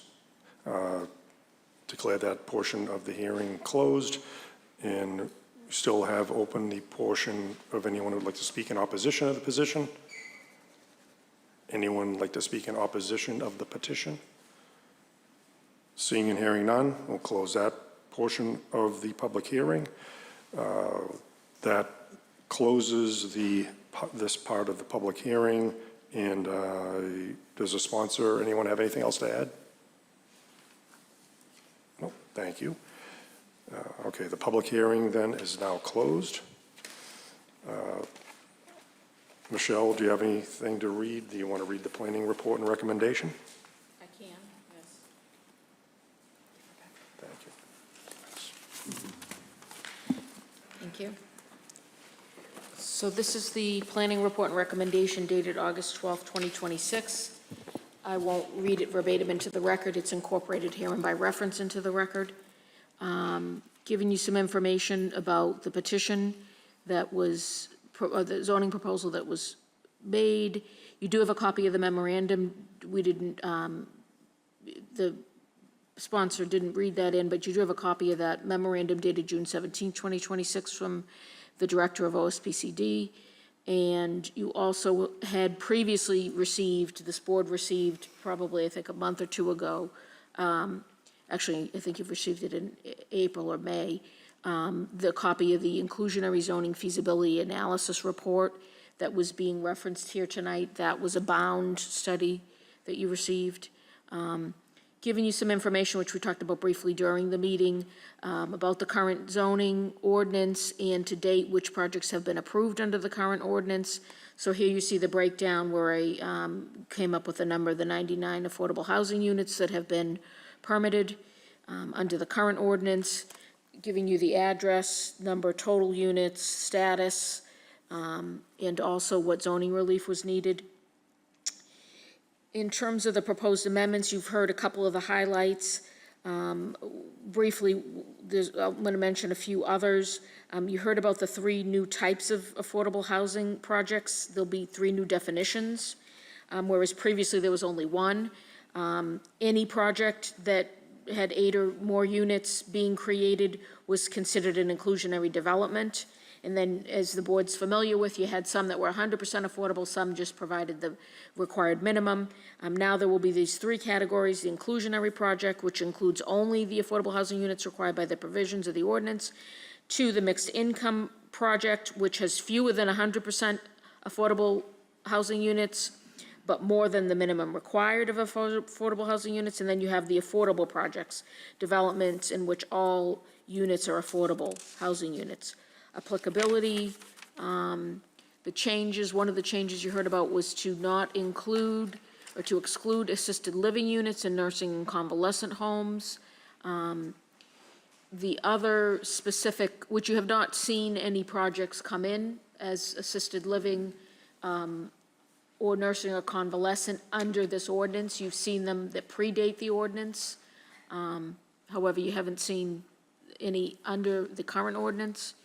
The second provision of applicability that's being eliminated under the new ordinance is the requirement that there be mandatory compliance with all provisions.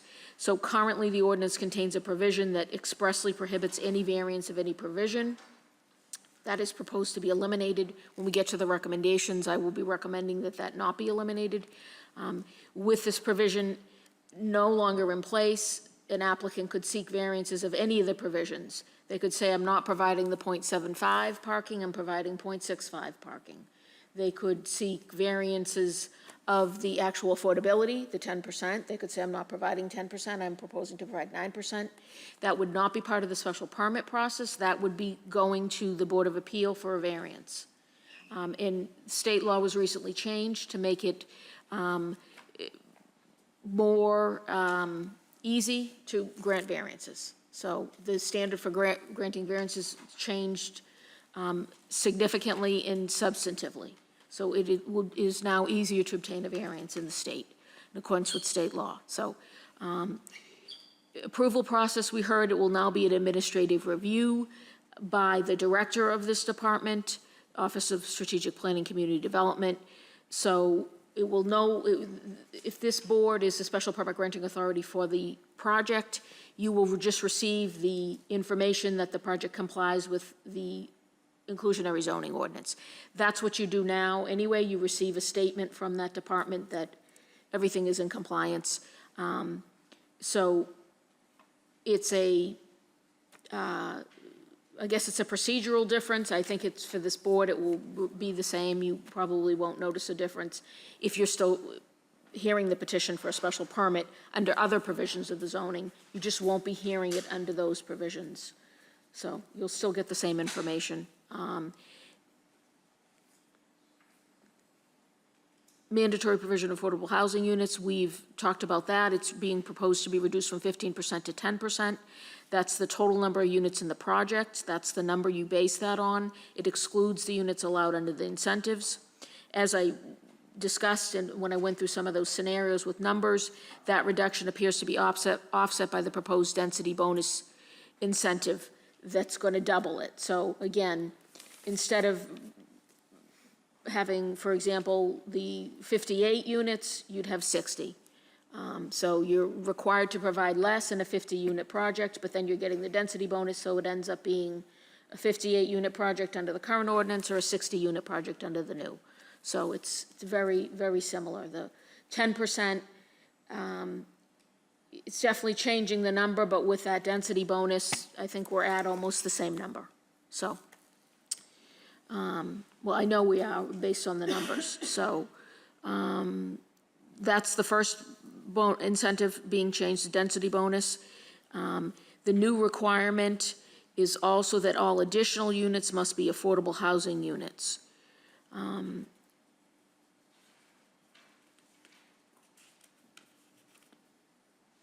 So the density bonus units, that is. The height bonus, we spent some time on.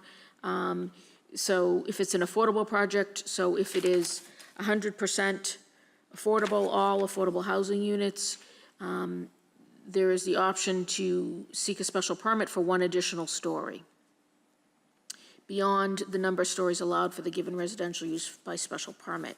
The location incentive is the other new incentive, which we've talked about, which again speaks, provides the option of applying for a special permit for a 100% affordable project, up to 3 stories in any district in the city, excluding industrial.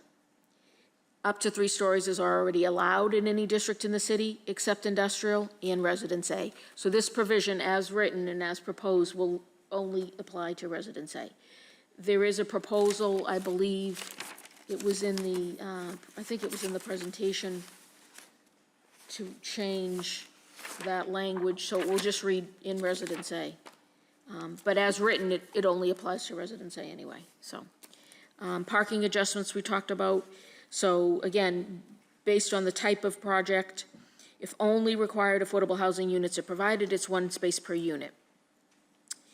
If, for mixed income projects, I'm sorry, if only the minimum required, so that's 1 space per unit. Currently, as I said before, it's 1 space per affordable housing unit, city standard parking requirements for all the other units.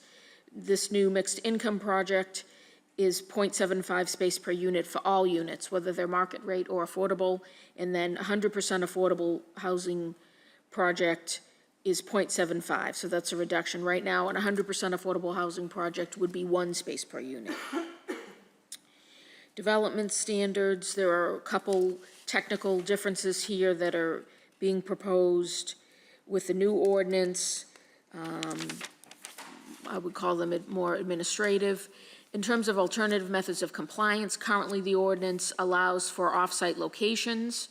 The proposal is to eliminate that option, so they would, an applicant would not be able to propose to provide affordable housing units off-site in another location in the same neighborhood. The in lieu payment is also proposed to be changed. The amount is the same, however, now it only may be allowed contingent upon the sole discretion and approval of the Affordable Housing Trust Fund, based on whether payment is likely to advance the city's housing goals than the creation of a new affordable unit. So right now, the developer can choose to give us the in lieu payment. They could say, I want to give you the in lieu payment. I don't want to build the affordable housing unit. Under the new ordinance as proposed, the City Affordable Housing Trust Fund will determine whether or not we will accept an in lieu payment. Who does that now? Nobody does it. The developer opts to do it. Now the developer will not have the option. If the developer says, I want to give you an in lieu payment, the Affordable Housing Trust Fund is going to determine whether we will accept it. So right now, it's an option for the developer to give it to us. Now it will be, we'll let you know if you can give it to us. You'll be required to build the unit. Fractional units, the same provision is there. Conveyance of land, there was, in the current ordinance, there was also a provision that said the developer could convey land to the city for us to build affordable housing in compliance with the ordinance. That option is also being eliminated. Household eligibility, we've talked about, the petitioner, or the sponsors mentioned that, the threshold for rental units is being increased from 50% to 60%. For home ownership units, the threshold range is being eliminated. Right now, it's 51% to 80%. Now it will be up to 80%, so there'll be no lower threshold. And then for both rental and home ownership, previously there was a high income threshold for additional affordable housing units. Those are being eliminated. Administration, there were also some administrative updates in terms of submission requirements. They're listed here. The memorandum of understanding regarding the lottery plan and marketing plan is something this board's seen before. That is just codifying the current protocol, that we accept a memorandum. And then in terms of relationship to the subsidized housing inventory, there's another proposal in this package. So the applicant will be required to submit information to the city so that we submit it to the state for inclusion on the subsidized housing inventory. That's what's being used to determine whether we comply with state law. You heard the number mentioned, but we're below the 10%. That's the 40B standard. Previously, or in the current ordinance, it says if the unit provided does not meet eligibility for the subsidized housing inventory, we will not count it as an affordable housing unit. We will deem it not to be in compliance. That's being proposed to be eliminated. Compliance and monitoring, there are a couple supplemental provisions being added. In terms of application and exemptions, the amendments apply to new construction and new occupancy of existing buildings unless exempt by city ordinance, the express language of the amendment, state law, or the State Permit Extension Act.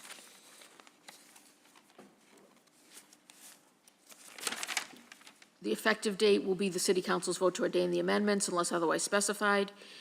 No other date is being specified, so the effective date of this amendment would be the date of the council's vote. Date for action, the council must act on the amendments within 90 days after the public hearing closes. Otherwise, a new hearing will need to be held. So if the hearing closes tonight, August 12th, the council will have until November 10th, 2026 to act. Standard of review, the board's review and recommendations of the proposed zoning changes should be directed by substantive planning objectives, community need, and general welfare. So I've listed a couple, what I guess I would call concerns or issues, and they are being brought to your attention. One has to do with the circumvention of and conflict with the zoning ordinance. The proposed amendments include several new provisions that circumvent, disregard, and are in direct conflict with long-standing and established citywide multifamily use regulations, building heights, and parking requirements provided by the current zoning ordinance. One, the proposed density bonus incentive regarding height, whereby a special permit may allow an increased height beyond the given residential use, disregards current multifamily use categories and use regulations. The proposed location incentive, whereby a special permit may allow a multifamily dwelling up to 3 stories in any district in the city in any location, excluding industrial, circumvents current residential use regulations. And the proposed parking adjustment incentive proposed reduces the parking requirements for market rate units by 75% for a 3-bedroom unit, 62% for a 2-bedroom unit, 25% for a 1-bedroom unit or studio unit. It bypasses current citywide parking requirements for new residential development. Next issue has to do with the comprehensive master plan that's underway and the inclusionary zoning needs assessment review that was done. In 2025, we began the process of updating the comprehensive master plan pursuant to state law. This board's familiar with that. You've been receiving updates since then. Some of you are on the master plan, comprehensive master plan steering committee. The proposed amendments to multifamily use regulations, other residential use regulations, building heights, and parking requirements are significant, substantive, and citywide. They warrant public input through focused community engagement. That's an integral part of the master planning process. That did not occur with this 2026 feasibility study. As you've heard several times, they interviewed developers, stakeholders, affordable housing providers. This was not a outreach to the community for public input on whether changing heights and parking requirements citywide. Feedback was not provided on those.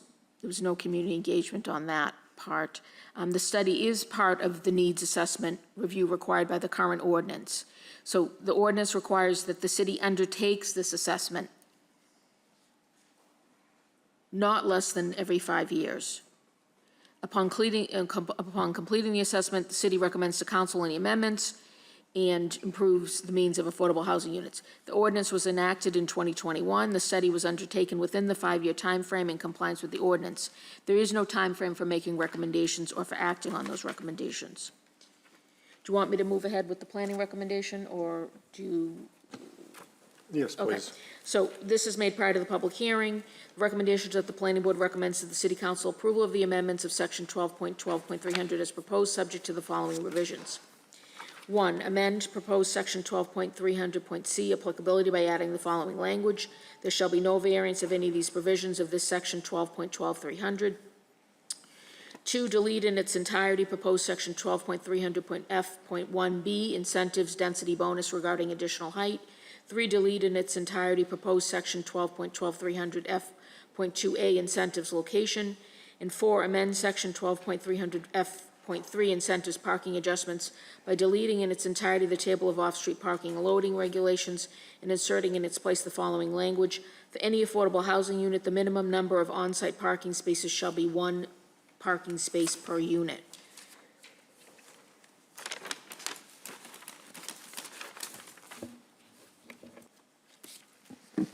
Okay, anything else, Michelle? No. And just to remind the board, this is a recommendation you'll be making to the city council. The city council will receive it, and they will decide whether to follow it in whole, in part, or reject it in whole, in part. They will decide whether to ordain the ordinances, or amend the ordinances. Okay, all right, thank you. Do any members of the planning board have any questions or anything for Michelle or recommendations?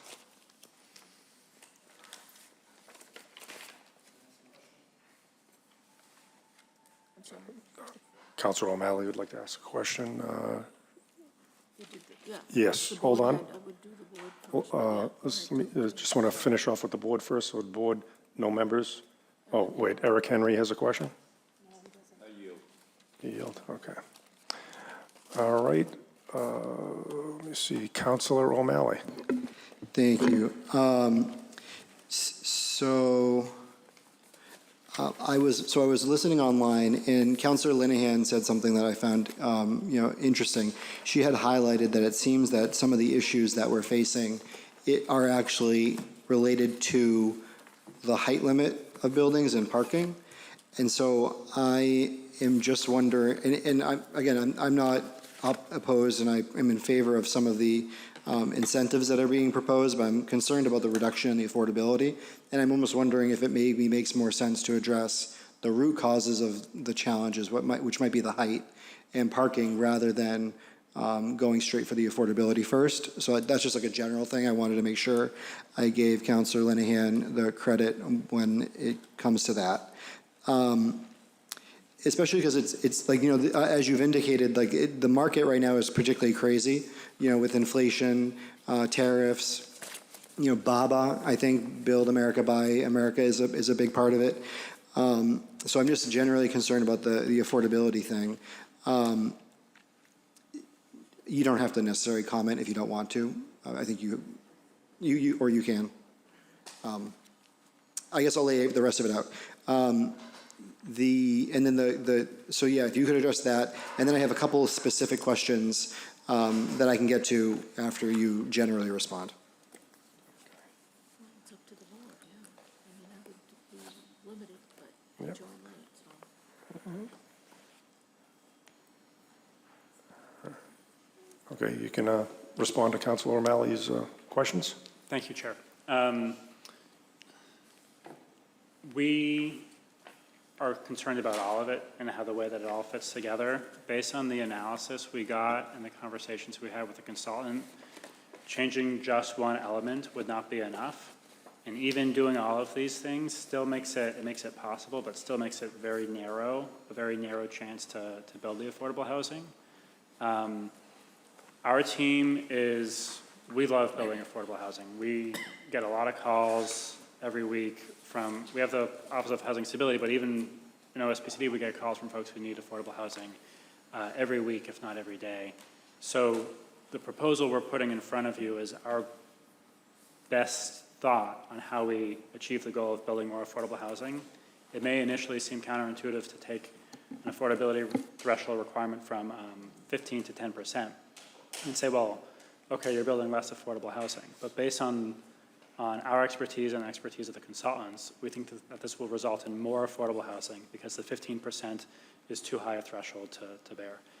You mentioned the Build America, Buy America Act. We have not seen that is affecting the market rate projects yet because they're generally not getting the subsidy.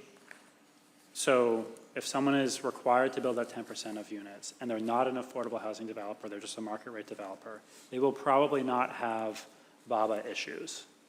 Maybe there's probably some examples of ones that do, but I'd say generally they're not getting federal funds that trigger a BABA requirement as part of their funding stack. For the affordable housing developers, it is a major concern. Probably a larger conversation for this than this meeting, but one of the things we're doing is we are trying to work with our partners to get HUD and to get Congress to make it easier for us to build affordable housing, and one of those things is by granting some relief to BABA. BABA, just so everyone knows, is a federal requirement that came in a couple of years ago that largely says that if you are building a federal infrastructure project, I know we're talking about housing, but a federal infrastructure project, you have to use materials that are certified built in the United States. The challenge there becomes when you consider affordable housing to be an infrastructure project and whether or not it is or isn't an infrastructure project. And that's the debate that is happening in DC that we're hoping swings our way so that we can keep building affordable housing. But that, I would say, having said that, that doesn't really apply to this conversation so much, except you could consider it as another pressure point on the affordable housing developers we're working with. I appreciate it. Yeah, and it was mostly mentioned because I'm just wondering if is the 15% the issue, or is the 15%, a smaller issue compared to the larger issues that are just, and so it's just for general conversation. But the specific questions I had, it seems like there's now a approval entity or person. Is it just that one person approves these projects, or is it one person approves the projects to then go forward for a special permit? Yeah, that's a great question. So right now what happens is a project, whether or not it has to go through a special permit, but also pretty much everything that's 8 or more units has to go through a special permit, with some exceptions. Right now what happens is just because it triggers inclusionary zoning compliance means there has to be a special permit for the inclusionary zoning compliance itself. So what this is changing, and to do that, the planning board gets a recommendation from our department that says, we've reviewed this, we've reviewed the proposal from the developer, we've reviewed their affordable fair housing marketing plan, we've reviewed all of their unit mix and all of these things, and for these reasons, we believe that they comply with the inclusionary zoning. And then it comes to the planning board, or in some cases it could come to the council and be granted a special permit that includes that inclusionary zoning compliance. What we are proposing is that that happens at the administrative level. However, if a project still requires a special permit, which most of these projects would, that would still come before you, but you would not be discussing or debating whether or not they've met their inclusionary zoning requirements. You would be discussing all the other material parts of the project. Great, and as an example, I had heard during the conversation that this would allow a home in a residential A to be increased to, a multi-story, multi-family building. If you had is that capped at 3 stories? Would that, or, so say you're in Residence A and you're looking to build a 3-story building in Residence A, multifamily. Would that be approved just by one person, or would that be required as a special permit? No, that's a great question. The only thing that would be approved by our department at the staff level would be whether or not that complies with the affordability requirements of the inclusionary zoning policy and the other elements of the inclusionary zoning policy. The decision about whether or not that project can be built would be in front of the planning board. Because it's in Residence A, it would be built. It would have to be approved by a special permit of the planning board. Great, and then, sorry, the last 2 questions. There was a question about rounding up or rounding down. Who you round down to the lowest, the lesser unit, or up, and you have to pay a fractional difference. Who decides whether or not you round up or round down? Can you speak to that? It just said it would. There's the rounding up and rounding down question, which I'm hoping Elena can speak to in a moment. But I will also mention that the idea of doing a payment in lieu, which one of the 2 market rate projects that we have seen that has triggered inclusionary zoning so far has elected to do, the developer there, the market rate developer, chose to make a payment in lieu of building the affordable units and make that payment to the Affordable Housing Trust Fund. And the city did not get a chance to say whether they wanted the unit built or wanted the money. You can imagine in some cases we might want the money, which could then be used to support an affordable housing project, and in some cases we might want the unit because then we don't have to pay someone else to build it. It's just getting built by the market. What we are proposing there is that the Affordable Housing Trust Fund decides, so generally, they would be required to build that unit, or those units, and if the developer says, oh, that's a hardship, or I have some other reason why I think I would rather pay the payment in lieu, they essentially petition the Affordable Housing Trust Fund and say, here's why you should take the money and not the unit. And the trust can say, yeah, actually, we agree that the money will help further our affordable housing projects more than you building this unit here would. Or they can say, no, we'd rather you build the unit. Yeah, and just to clarify, this is, I think, on the fractional units and not necessarily whether or not they completely decide to loop. But I think that maybe it's just that we need to tighten it up because there's no trigger of whether or not it goes up or down. And I'm just wondering where that discretion lies, but it might just, we need to specify, which is what ordinance says. And then, the last question, I apologize for being long-winded. There's an income re-verification that happens on an annual basis prior to a new lease. What happens if someone goes into a unit, they're income qualified, and then, great for them, they now have a new job, they're making more money, they're a little bit over that prior income limit. Are they forced to leave, or are they like pre-existing non-conforming in? What will typically happen, and it might depend in terms of if there is subsidy in there and what other requirements are there, but generally what will happen is that the person will either, that unit will not be considered one of the inclusionary units, and a similar unit in that building would then become the new inclusionary unit, or if for whatever reason that was not possible, the person's rent could increase as their income increases up to, I think it's fair market rent. But no, we would not be, someone who goes into an affordable unit and then starts making more money is not going to be forced out. Because that's a success story. We don't want to punish success Absolutely. stories necessarily. Absolutely. We do want that unit to eventually go back to being available to a low-income person, but we're not going to evict someone in the path to doing that. All right. All right, thank you so much. Appreciate Thank you. it. Yeah, I just want, Counselor, thank you, and Alex, thank you. Michelle has some comments on that fractional unit. Just the fractional unit rounding is the same provision as currently. The developer decides whether to round up and provide the unit or round down and do the payment in lieu.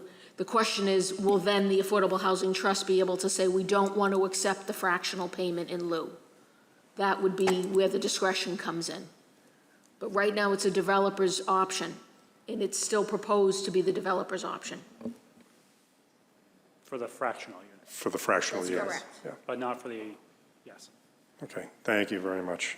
All right, yeah, we still have 4 more papers to look at, so we need to try and wrap this up. Let me see, where are we here?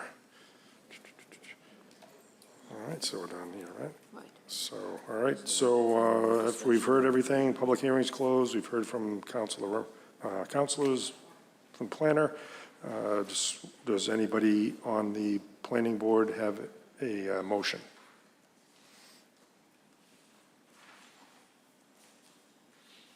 Eric Henry? Thank you, Mr. Chair. I'd like to recommend that we approve this, recommendation as amended. Okay, so following the planner's recommendations, have we amended the recommendations at all?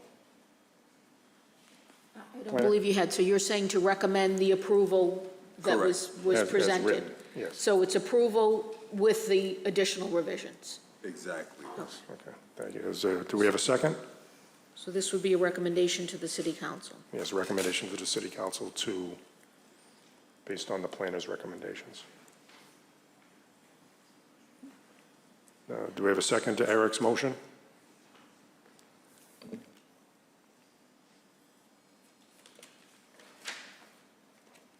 Last time, do we have a second for Eric's motion? Seeing and hearing none, that motion does not advance. Does anybody else on the board have a motion?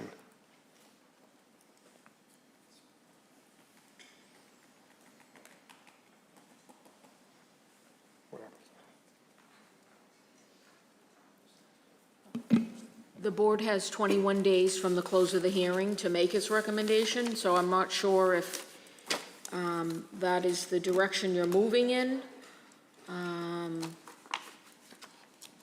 I don't know.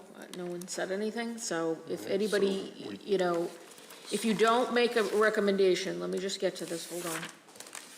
So you have 21 days to,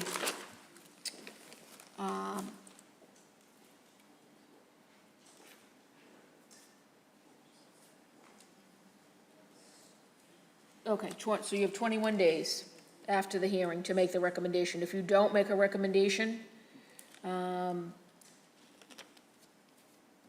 the council can move forward.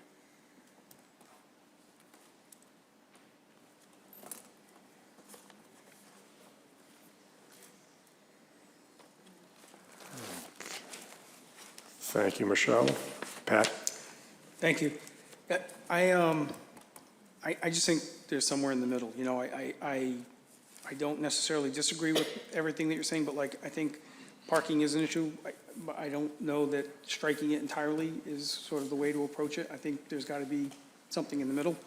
I do think that going to the 10% is a problem for me, so you know, I would like to make a recommendation that they look a little bit closer at that, because I understand that, you know, there's a financial side to all of this, and that's the feedback, and that's what the market can bear. But I also think that there are other circumstances that are leading to some of the market problems, and it's not necessarily the fact that it's a 10% threshold or, you know, a 15% threshold. I think there's other issues. So, you know, I think there are other things that need to be addressed, and I think just, you know, sort of striking these and approving it, that's why I'm not quite there yet. Do you have any proposals to the recommendations that you'd like to see incorporated that might get this to advance? Well, like I said, I mean, I think they need to look at the parking issue. You know, I think there needs to be a little more thought as it relates to, you know, giving the incentive for reducing the parking for the affordable units, but maybe not all of the units, you know, particularly if, you know, the requirement now is you know, one parking per bedroom going to like, you know, 0.75 per unit, if I understand it correctly. Yeah. I mean, Well, if I understand so- Michelle's recommendation here, that's. She's saying strike it. She's only, no, it says amending what they had, so it requires the one parking space per unit just for the affordable unit. So Right. maintain the rest of the parking requirements. But I think there needs to be more thought to that. I think, you know, the council should look at it and give more thought to, or the proponent, whoever's, you know, writing it. I think there's more involved in just that. Okay. And just a reminder, so this is Yeah, a recommendation to the council, so they can certainly do with you know what? whatever. I'm just reminding everyone on the, Yeah. not just you, Pat, that everyone, you know, this is a recommendation. We can make suggestions, and those can be, you know, listened to by the city council or not. So I think if we have any specific wants, we should So I'd like to make verbalize them. I would like to make a motion that we send this back to the council, and I would like to recommend that they look closer at the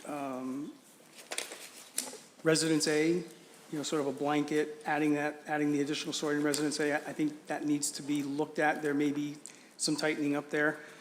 I also think they need to look at the parking across the board, because I think there is a give and take that needs to be had there. And then I think the other recommendations that Michelle had made, I think were okay. I don't think we want to, you know, allow the language that you were talking about where they can, you know, sort of circumvent some other issues. I think we want to, you know, stick with that. Okay, so I'm gonna write this, I'm gonna write some of these down, Chair. Yes, yeah, if you can come up with some language that we can actually incorporate. I guess I'm gonna ask you this, do you want to recommend approval with additional revisions? So do you have a sense you want to approve it in general, but you want things revised? Or do you not want to recommend approval? I don't want to recommend approval. I want to recommend sending it back and having them look at these issues. Okay, and then it will come back to you for review? it'll come back to us, Okay. yeah. So send it back to OSPCD. So you, and I'm not trying to put words in your mouth, Yep, so you yep. don't want to recommend approval, so you don't want this to be passed, though? So Correct. do you want to recommend disapproval and then Yes. revisit these things? correct. And then we'll itemize, I think we did that on another one, I don't Yep. remember what it was. Then you're gonna itemize what you want to be put into a new proposal. Looked at Right. or considered. Right, So okay. is the motion to So- not recommend to city council and the return to recommendation is- OSPCD? To recommend disapproval and to we'll call it redraft or revise to address, and then we'll list the items, okay? Yes. So as proposed, you don't want to approve it. Correct. And it's, I guess I'm sensing you can't itemize everything that needs to be fixed because we don't really know what the right parking ratio is, we don't Right. know. Is that what you're doing? Yes. Okay, so disapproval, redraft, recommend to council, redraft to address these issues. One was Parking. Parking. parking. Now, parking for all units, just the affordable, Yes. all units, all All units, units. yeah. Parking for all units.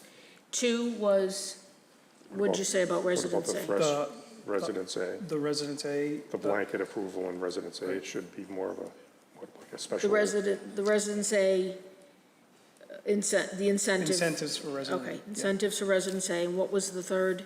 I thought you said a third one, What about the percentage? The height, the height, the height I'll call it the height the incentive. incentive, yeah. Okay, so Yep. disapproval, redraft to address these issues. And what about the reduction from the 15 to the 10? Do we want Yes, to and- look at that and see if we can come up with a median? You know, it can be somewhere in the middle. I think the Seems- percentage- 5% is a big Stay swing. the same, yeah. So reduction, so these are issues that you want addressed. Yes. Redraft to address these issues, reduction from 10%, reduction from 15% to 10%, okay? Okay. I apologize for not being able to articulate No, exactly what I was You have to looking for. discuss it, so- I appreciate you helping me get Yeah, through it. no, and there's a lot of information and a lot of things that we want, and unless you have something specific, we can. Yeah, if it this- was like this- one item you just No, wanted to change. I okay. think it was more than one, but Okay. thank you. That's my Thank motion. you, Pat. So is that considered a recommendation at this? That's a a motion to recommend disapproval So- and to return to the council to redraft to address these four issues. Okay, can you just restate it from the beginning? So if you Okay. can restate the motion, how Pat made it and how we are memorializing it. Recommend disapproval, return to the council, return proposal to the council to redraft to address these issues. One, parking requirements for all units. Two, Residence A incentives. Three, height incentive. Four, reduction from 15% to 10%. That's referring to the mandatory requirement. Correct. Okay. All right. Does anybody have a second for, I have a point of order. I'm sorry. I'm confused. okay. Pat, you're done, right? Yeah. John, turn it on. Okay, Eric? Thank you, and I pardon my confusion. I'm just trying to keep up. I made a recommendation, it went down. I would have liked to have probably withdrawn my recommendation if I had a chance to do that, but since my recommendation was made and it was disapproved, I thought maybe it was open for open discussion at some point, because a point was brought up about we could just also do nothing for 21 days, and then I needed further point of clarification on what happens to Okay. that. Michelle, can you clarify that? So if you make no recommendation, the council can proceed to After 20 ordain, so to after- ordain yeah. the ordinance. After 21 days, they can, They can't take action until 21 days have elapsed. And in that 21 days, either you submit a recommendation or you don't. If you don't, they move forward without your recommendation. And doing it Pat's way, they have to come back to us. No. They can disregard your recommendation and move forward and ordain it anyway. yeah, they can disregard either way, whether we. However, the weight of your recommending disapproval, if it fails at the council, they will not be able to bring this proposal back for 2 years. Okay, So, I'm done. Okay, The so motion on the the motion on the floor, is there a second for Pat's motion? Diane? Or Ken? I'll second that motion. Okay. Pat made the motion. Diane has seconded it. So I'll take a roll call So we'll vote. take a roll call vote. So you're All gonna right. put everybody up, and Okay. then do it in this order. In the order you have Diane, Tawadage, Risa. I think it only lets you put three. Lisa, I'm gonna go last, yeah. Roll Diane, Risa, I said. Tawadage, Risa. Pat. I don't know if it'll let you do four. Yeah, it doesn't let me do it. Actually, it doesn't let me. I'm going to shut the podium off. So this is the motion, this is a vote on the motion to recommend disapproval in redrafting to address the four issues. So a yes vote is to recommend disapproval. Diane Okay. Chuha, Yes. Tawadage Geber Selassie, Yes. Risa Gray, Yes. now go Pat Hayes, Eric Henry. And me. Okay. Okay. Pat Hayes, Yes. Eric Henry, Yes. and Ken Antonucci. Yes. So that's, oh, I checked that, okay, so that's 6-0. So you announce the motion carried. Okay, so the motion carried. Excuse me, the motion carried 6-0. We will make that recommendation. We'll make that recommendation to the city council. We're going to take a 2-minute break between the papers here. If anybody needs to take a break outside of this room.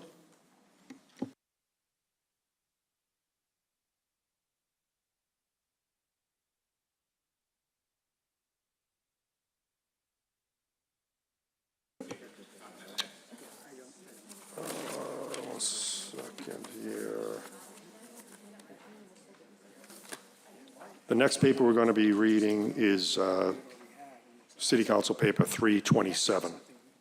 So we're basically going to be going in reverse order on the agenda. Reverse order on the agenda. So we just did 335. We're going to do 327 next, then 326, 325, and 263.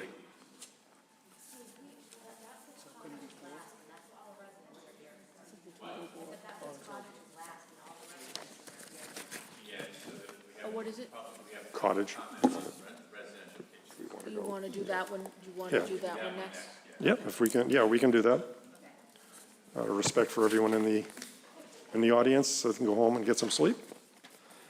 All right, so one more minute, we'll start that up.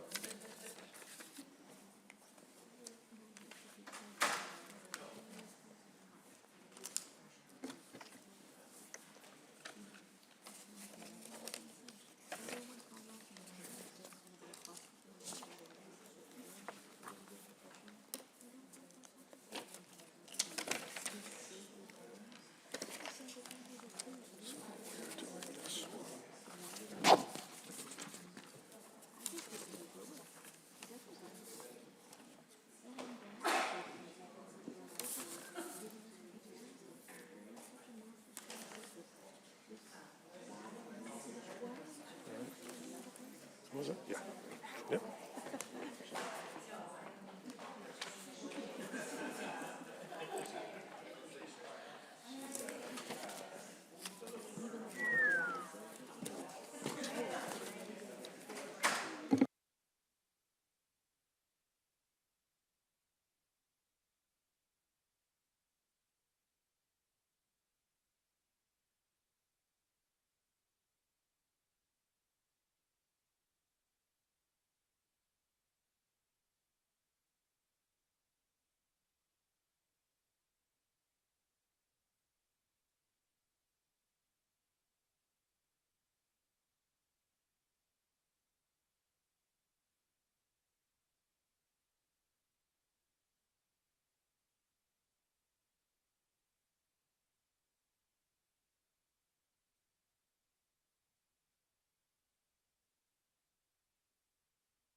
Okay, thank you very much, folks. We're going to get started on the next paper.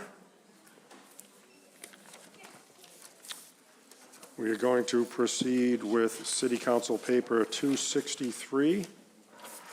Is the sponsor of 263 present? Let's step up to the microphone. Welcome.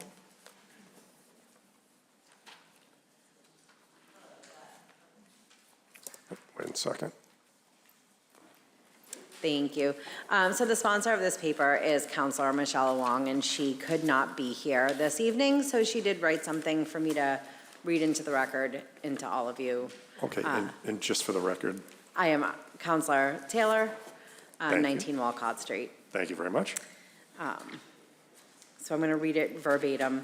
Good evening. My name is Michelle Luong. I apologize that I cannot be here this evening, but I appreciate the opportunity to submit this written statement in support of allowing residential cottage kitchens in the city of Malden.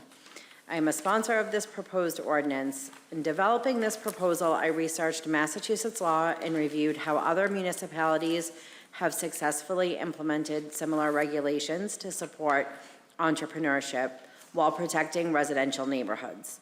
I believe this ordinance strikes the right balance. It gives residents an affordable opportunity to start a small business without the significant expense of leasing commercial kitchen space, while ensuring these businesses remain secondary to the residential use of the property through reasonable regulations on traffic, parking, and compliance with health and safety requirements.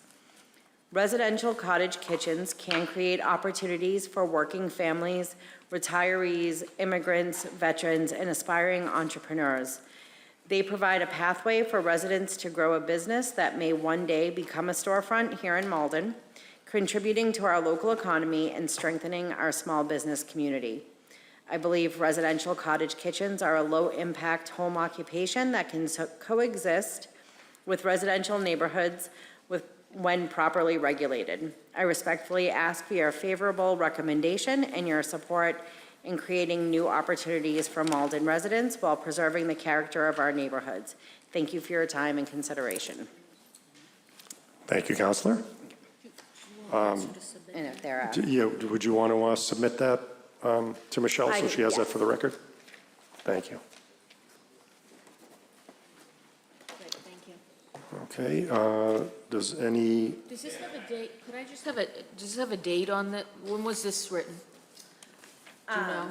I can also email you a Yeah, copy if you could email it to me, that would be great. and So send we'll that to have you as well. Thanks. Yep. Thanks. thank you, thank you. Is any questions from the board? Any planning board members have any questions?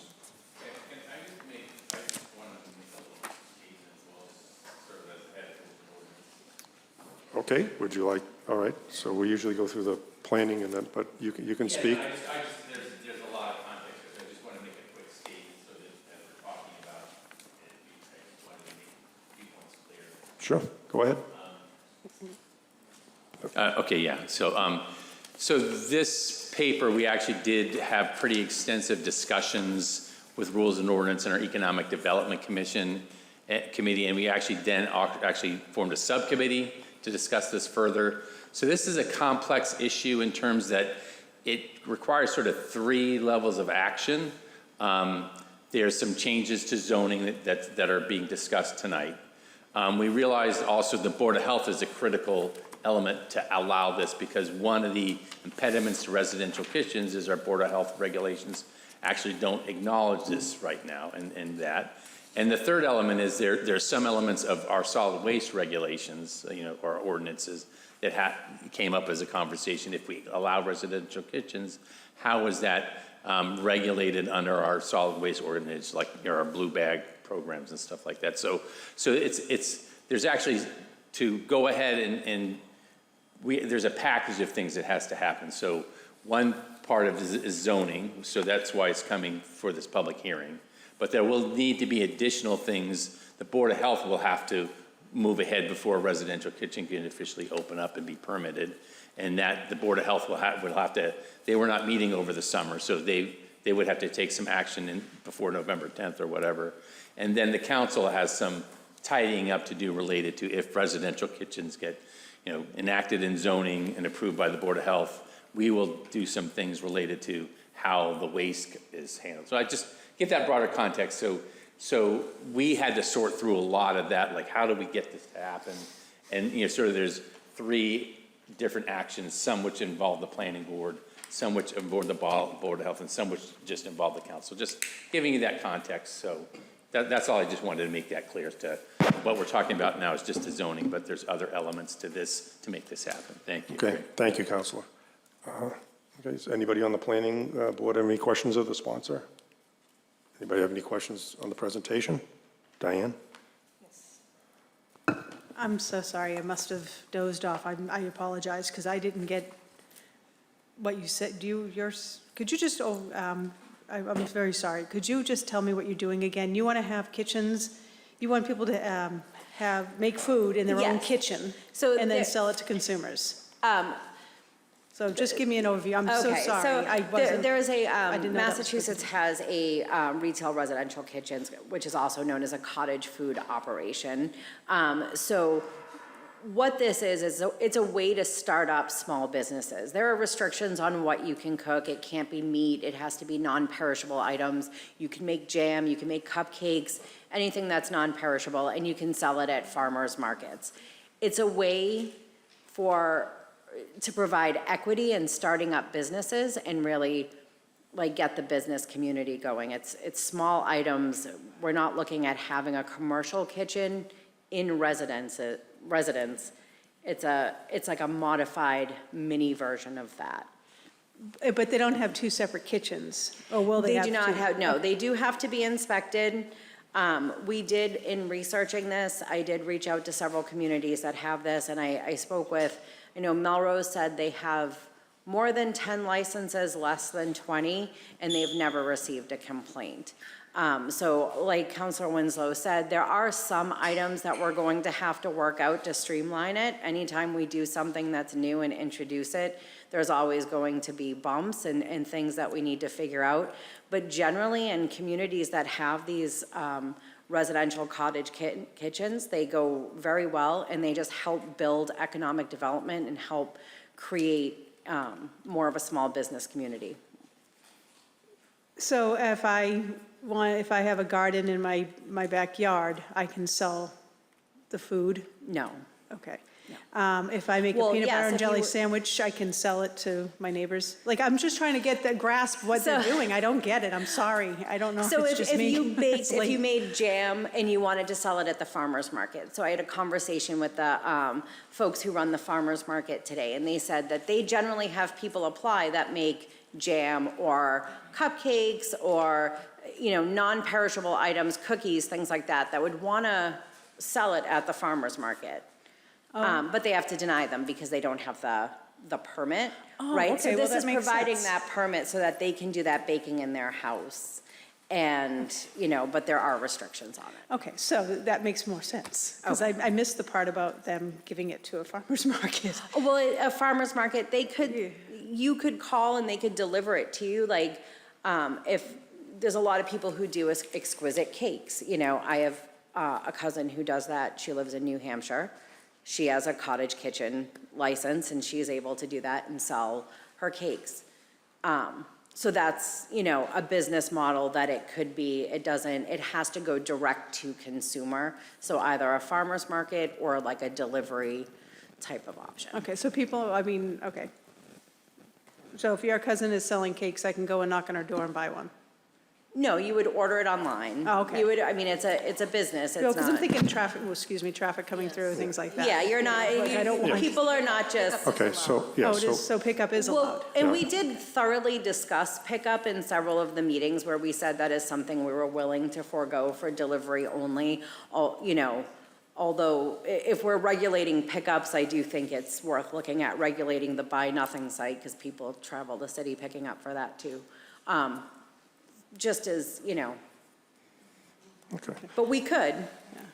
I appreciate the clarification, and I'm sorry that I Yeah, wasn't no, paying that's attention fine. at the beginning. I didn't know how much I needed to explain, and I kind of went overboard, but yeah. Anything, yeah, She just read the letter, you didn't the miss really, the well, you didn't miss the thank presentation. God, She 'cause just I read the thought I read letter. the letter, there was no presentation. Yeah, so now, and that's why, You didn't miss a presentation. so that's why we opened it up for questions, which is what you just had. Thank you. So, Counselor, I did have a question, though, because you referenced farmers markets Yep. mostly, but the way this is written, it doesn't require it to be a farmer's market. It does not allows require pick- it, no. The way it's written, it allows pickup and delivery from the home. So It people could come to your home, whether they order it online or. If that's We still something have that we 800 allow in numbers the if those ordinance. exist. But so it isn't limited to cooking something at home, a limited amount, a limited spectrum of food products. There is a limit, but it could be people coming to pick up, whether they order online or delivery or limit that as DoorDash or well. something like that. So your question about the traffic was valid. But it would also not be that you just show up and say, this person is making bread and they have a store out of their house and I can show up and buy bread or cupcakes whenever I want or a sandwich. Right, they'd It be would be that it would custom-ordered. have to be a pre-ordered item. And we could mitigate the pickup issue. Yeah, so it's not a storefront. It's not a storefront, Okay. yes. All right. Anything else, Diane? No, I think Okay.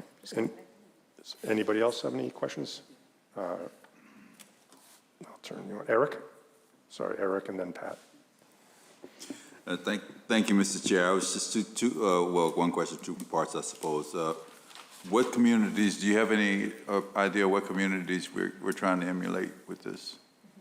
So there are several communities, and the sponsor has a full list, but I know that I personally spoke with Melrose and Everett on theirs, and they had no issues. Those were the closest cities to us, so I chose them to speak with. And forgive my being so naive, but is there any positive tax benefit to the city for this? I mean, it's like an incubator to be able to have bigger business, and there is tax benefit because they do have to be registered, so they do have to charge tax, Okay. Thank you. It would be small, but it would build up. That 10%, yeah. Okay. Anything else, Eric? Great, thank you. Good. All right, Pat? Thank you. Just two quick ones. You said that the kitchens have to be inspected. Is that Board of Health? Board of Health inspections, yeah. Board of Health, and do they need a license? They need a license, yes. They will need a license. so They will need a licensing, license. And there'll be a fee for that. Right. Thank you. Michelle?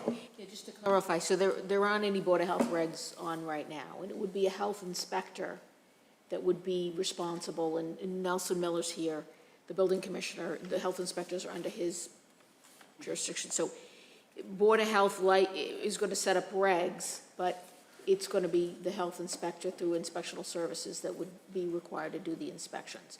And by licensing, are you asking about city council licensing or Board of Health licensing?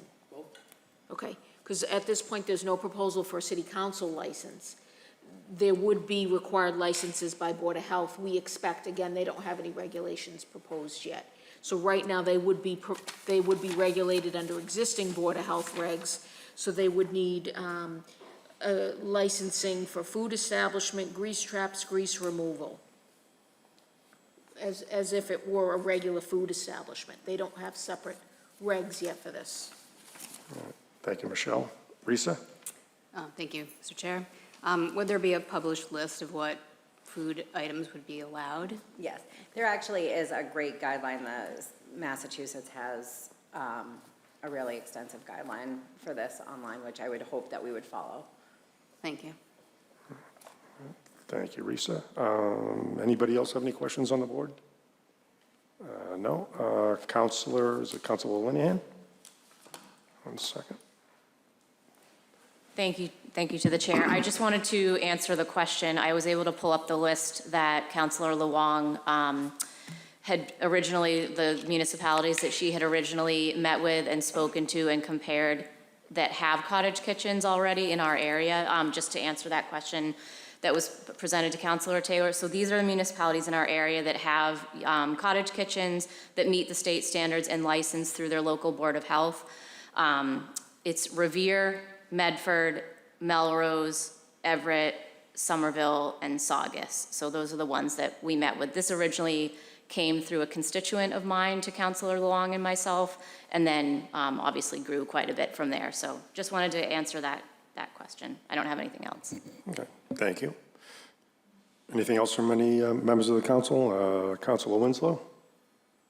Yeah, just, one of the things, I say we're trying to do three things at once. So like say that is, the Board of Health hasn't acted, but, the council won't really act on any recommendation of yours until the Board of Health actually changes their rules to, because essentially, there's a 105 CMR, which is the state mass public health board rules related to food establishments, and that's what our food inspectors do.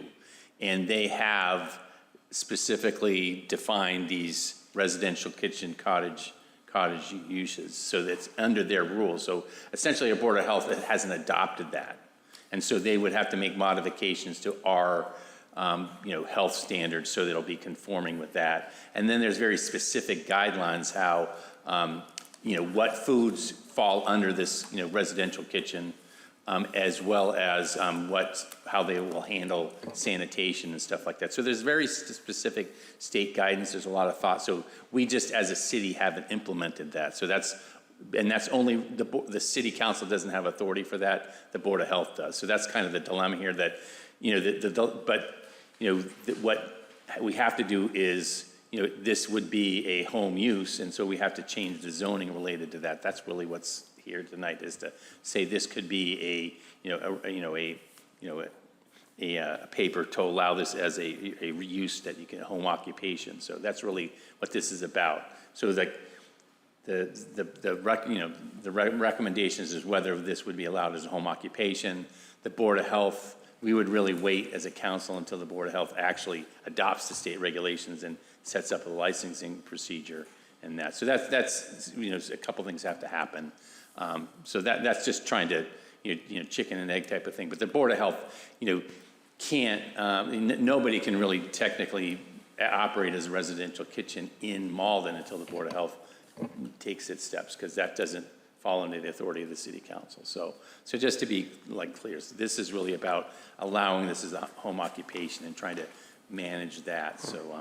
So I know when I worked at the city of Gloucester, I had a lot of interaction with their farmers markets, their fishermen, and they had talked about doing commercial kitchens, which is trying to have a kitchen various people can use. And it's very difficult because basically if you have a kitchen that has 10 businesses that come in here, between every one of those 10 businesses, they have to clean it entirely.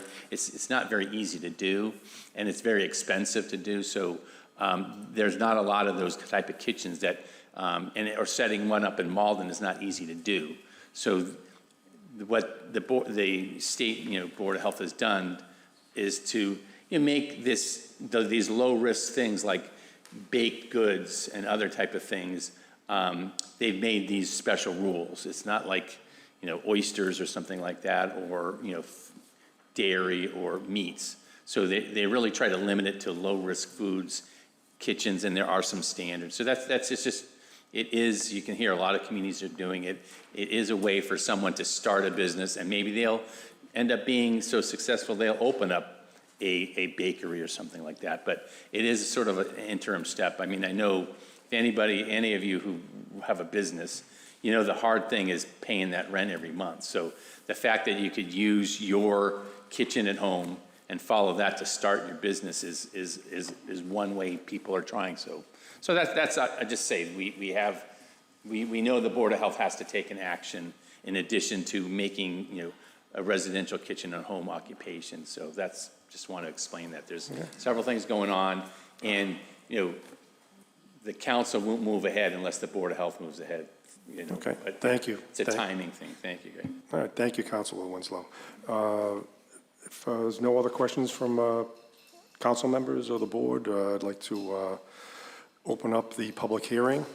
And if there's anyone out here that would like to speak in favor of the petition, please come up. And don't forget, please sign your name and address in the book.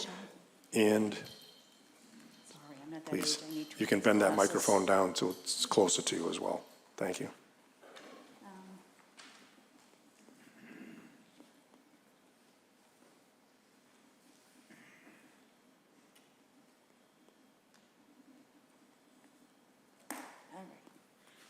Hi, Marlene Galla, 40 Webster Street, Malden. I am a cottage baker. I have the pleasure of baking out of Melrose because we do not have cottage law in Malden. When I started this business back in May, it was small, but to me it's something personal. Baking has always been something that brings me joy. There is something special about taking the ingredients, putting them together, the time, the labor, the love, seeing people being happy. That's why I started this. But I also understand my home is also part of my neighborhood. I understand the planning board has to look at more than my dreams. You have to think about the people who live around me, traffic, parking, noise, delivery, safety, and maintaining the character of the neighborhood. And I want you to know that I care about those things as well. I'm not asking to open a commercial bakery in my home. I am asking for an opportunity to operate a small cottage bakery, that makes muffins and cupcakes, by the way, that is carefully controlled and respectful of the community. I don't want customers coming and going. I don't want people at my house. I'm a delivery-only cottage baker. I don't want large trucks or excessive deliveries because my street is loud enough. I don't want loud activity or anything that would disturb my neighbors. I just want to bake. I want to do it at my house. I've committed to all the applicable food safety and health local requirements. I have all my certifications, and I want to do it the right way. I want to have the proper approvals, follow the rules, and be accountable for how my business operates. Because as a small business owner, as I'm learning, it's hard. For me, this isn't about trying to get around the rules. It's about asking for a chance to build something special. Thank you. Thank you very much. Would anyone else like to speak in favor? Anyone else speak in favor of the petition? Seeing and hearing none, I'll close that portion. And nothing to read in favor? Okay. So we'll open up. Is anybody in opposition to the petition? Anybody like to speak in opposition to the petition? Nobody in opposition to the petition? I'll close that portion of the hearing. Nothing to read. Okay, so that portion of the public hearing is closed. Does the sponsor have anything further to add, Councilor? Councilor Taylor, anything additional to add? Okay, thank you very much. Okay, that would so we'll close the public hearing. Michelle, would you like to read your planning report and recommendation?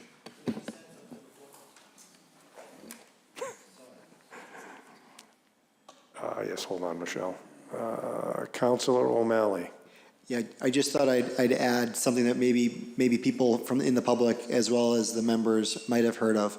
So a while ago, there was like a viral like TikTok or Instagram thing of a empanada lady from Malden who was making empanadas out of her home. Yep. It went pretty viral.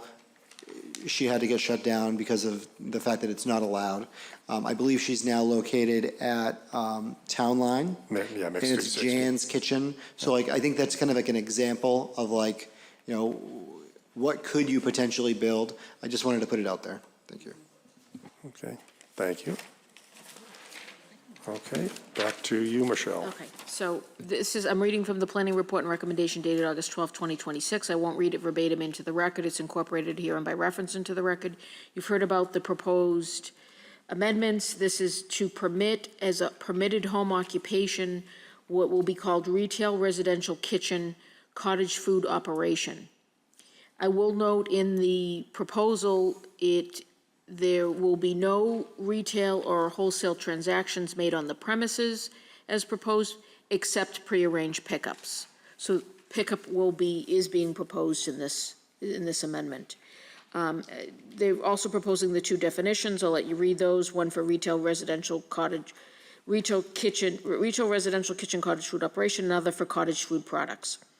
In terms of current zoning, current regulations do not allow the proposed use as a permitted home occupation. Permitted home occupations are allowed in any dwelling unit in any zoning district, subject to property owner's written authorization and subject to compliance with certain regulations, have to do with accessory use, employment, appearance, traffic, parking, and nuisance.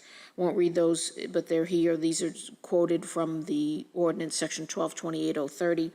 In terms of Board of Health regs, as we mentioned, Board of Health has not amended its regulations, so the proposed use would be subject to compliance with existing regs for food establishments. We have an email from Peter Finn, Health Inspector, dated May 12, 2026, that documents this. In terms of application and exemptions, that's here. It's the same typical exemptions. The amendments apply to new construction, new occupancy, unless exempt by city ordinance, express language of the amendment, state law, or the State Permit Extension Act. The effective date will be the date the City Council votes to ordain the amendments, unless otherwise specified. The effective date would be the date of the council's vote. I do believe, and this was in the package, although they didn't make a presentation, I think there was a proposal to make it effective at a future date that was being proposed, and I don't know if the council will take that up as part of their review. It's in the handout that was given to you, so I just want to note that for the record. But that wasn't, we didn't go over that, but I believe it was to make it effective at a future date after the Board of Health regs. In terms of the standard date for final action, the final date for action is November 10th, 2026, if the hearing closes tonight, August 12th, 2026. That would be the final day for council action. Again, this is a recommendation you'll be making to the City Council. They'll decide whether to follow it in whole or in part, and whether to ordain the amendments. Standard of review, your review and recommendations of the proposed zoning changes should be directed by substantive planning, objectives, community need, and general welfare. I'm going to note a couple different concerns here. Use of any residential unit in Malden, whether it's a single-family dwelling or a unit in a multifamily apartment building, for the proposed retail residential kitchen cottage food operations is likely to have detrimental impact and exacerbate challenging conditions already present in Malden's neighborhoods. Given most residential units are located in neighborhoods that are already densely developed, most neighborhoods lack adequate off-street parking for the number of vehicles using them. Most streets in the city have parking restrictions and prohibitions, such as no parking on either side, parking on one side only, and/or by permit only. Many properties lack yard areas for storage of required trash barrels for the residential use alone, and many neighborhoods experience serious rodent issues.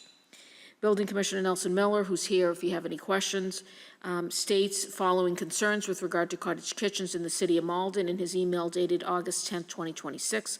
This is repeated from his email. First concern is neighborhood complaints regarding traffic and parking concerns created by pickup and/or delivery of food items. 2, inconsistency with regulations which govern other home occupation uses. 3, the capacity of our health inspectors to perform the required inspections. 4, the ability to perform unannounced inspections on private property. 5, the burden that will be imposed on the health inspectors to educate non-professionals about sanitary code provisions regarding food preparation.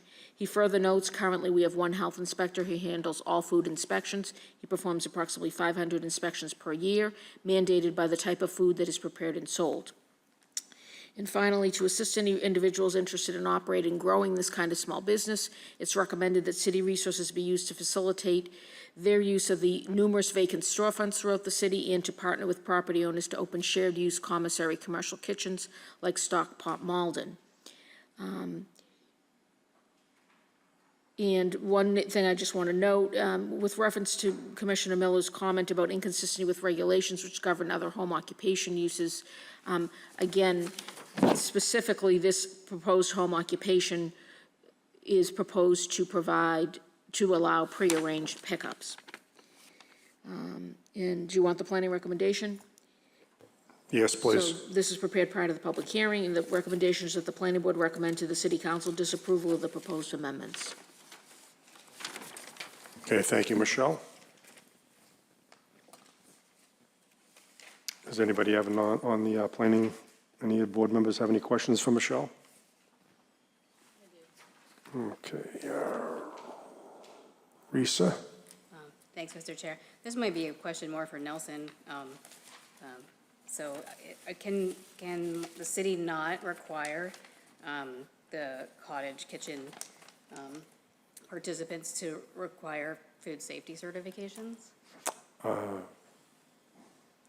Commissioner, would you like to speak to that?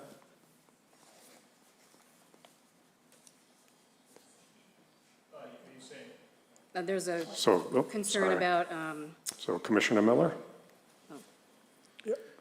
Yeah, so the Board of Health is as was already explained, the Board of Health makes the food regulations for the city. And unlike, let's say, the building code, they can actually make regulations outside of what the state regulations are. So the short answer is yes, the Board of Health could do that if they wanted to.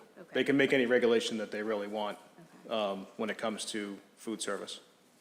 so you may not have to educate non-professionals about sanitary code. They may be required to be educated before applying to be a cottage kitchen industry? Yeah, there's, like most trainings and certifications, there's a difference between getting a certification and real-world experience. So right now, our health inspector who does these inspections is accustomed to walking into a restaurant unannounced, because that's how they're supposed to be performed, which makes a lot of sense if you want to eat at a restaurant. And they meet with someone who may have 20 years in the restaurant business. In these situations, they would have to be prearranging an inspection because you can't walk into someone's house. And more likely than not dealing with someone who's been in the restaurant business for 20 years because they don't own a restaurant. So we feel like there would be an education component that they would be providing as a part of these inspections as opposed to with commercial locations. Okay. Anything else, Risa? Actually, I did have one other question. Yeah, is it for Commissioner Miller? It is, yeah. Okay. Do you think that this would exacerbate the rat problem? Trash is certainly a concern. Yeah. I don't believe that you can possibly produce food that you're selling to other people without increasing the amount of trash that you're producing in your dwelling unit. Councilor Winslow did mention that there would have to be some sort of solid waste regulations that went along with this. I can't imagine what those are, but there would be something that goes along with it, I would imagine. Just because foods aren't proteins and because they're not refrigerated doesn't mean they don't produce things like grease. You could make donuts.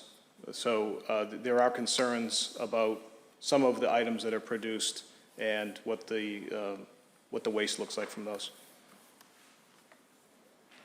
Anything else, Risa? I do have another question, but not for Nelson Miller, so. Okay, actually, before you leave, does anybody else have a question for Commissioner Miller? To wattage, please.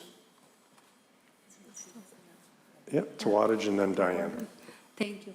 My question would be like, the Board of the Health, are they Oops, coming? actually, I'm sorry, hold I can't on hear one you. second, I'm sorry. Whose microphone is that, actually? We're all in different spots. Yeah. Yeah. So, thank you. So the Board of Health, does they inspect once in a year, or how did they manage So to do the inspection? most restaurants, like I'll use All Seasons as an example, a restaurant like that gets inspected twice a year. And then other places that sell food items that need to be inspected, let's say like a food mart, a place that might sell sandwiches or something like that, they would be inspected once a year. So believe it or not, we have about 165 restaurants that need 2 inspections a year. So that turns into 300 and something. And then we have another 100 and something so places that receive inspections once a year. So it's in the area. He couldn't give me a hard number, which I can imagine would be hard to do. But it's between the area of like 500 and 525. Does the city has something to control, like the Board of Health, or it's only twice per year or once in a year, the Board of Health? How did you make sure like somebody who's doing stuff in their kitchen, how did the city knows they comply with the rule, with Board of Inspection? How does the inspector know they're complying with the rules? Through those inspections. So the health inspector goes into a restaurant, let's say, as I previously said, unannounced, and they check everything from food storage to the cooking areas, to the way they're storing their prepped foods that they're using, during the day. There's regulations for all that stuff, temperatures that foods are kept at. So they go in, they inspect all that, and if there's any kind of violation, they write them a violation, and then they go back and make sure that they're doing it correctly. Or in some cases, if it's extreme, they tell everyone get out and they shut the place down. That doesn't happen a lot, so I don't want to scare anybody away. All set. All set, Tawadich? Good. All right, Diane? No, I didn't have anything. Oh, okay, we're just trying to manage the microphones. Okay, Commissioner, thank you. I just actually had one question because you did mention this, and I know it's in the report and everything, but this is any dwelling unit. This isn't just, this could happen in an apartment building. This is any dwelling unit. The way it's written right now, it's not just for like a single-family home or two-family. It could be someone in an apartment building. Correct. Doing this. Yeah, and the only difference is no different than the rest of our home occupancies. If you have a single-family home and you want to do it, you're giving yourself permission. If someone who lives across the street from here wanted to do it, they'd have to get permission from Jefferson Apartment Group. From the owner. property owner. Yeah, Okay. but it could take place in any unit anywhere in the city. Okay, all right, thank you very much. Thank you very much. Yep, no problem. Thank you. Risa? Not sure which counselor had said that they looked at different communities who have this program in place. Was it you, Counselor Taylor? Or I believe it was Councilor Linehan had the list. Do you know if any of those communities have an application system and limit the number of, is it a license that they get? Some did. I don't know if you have more information on that. Some did, and some, they all handled it a little bit differently.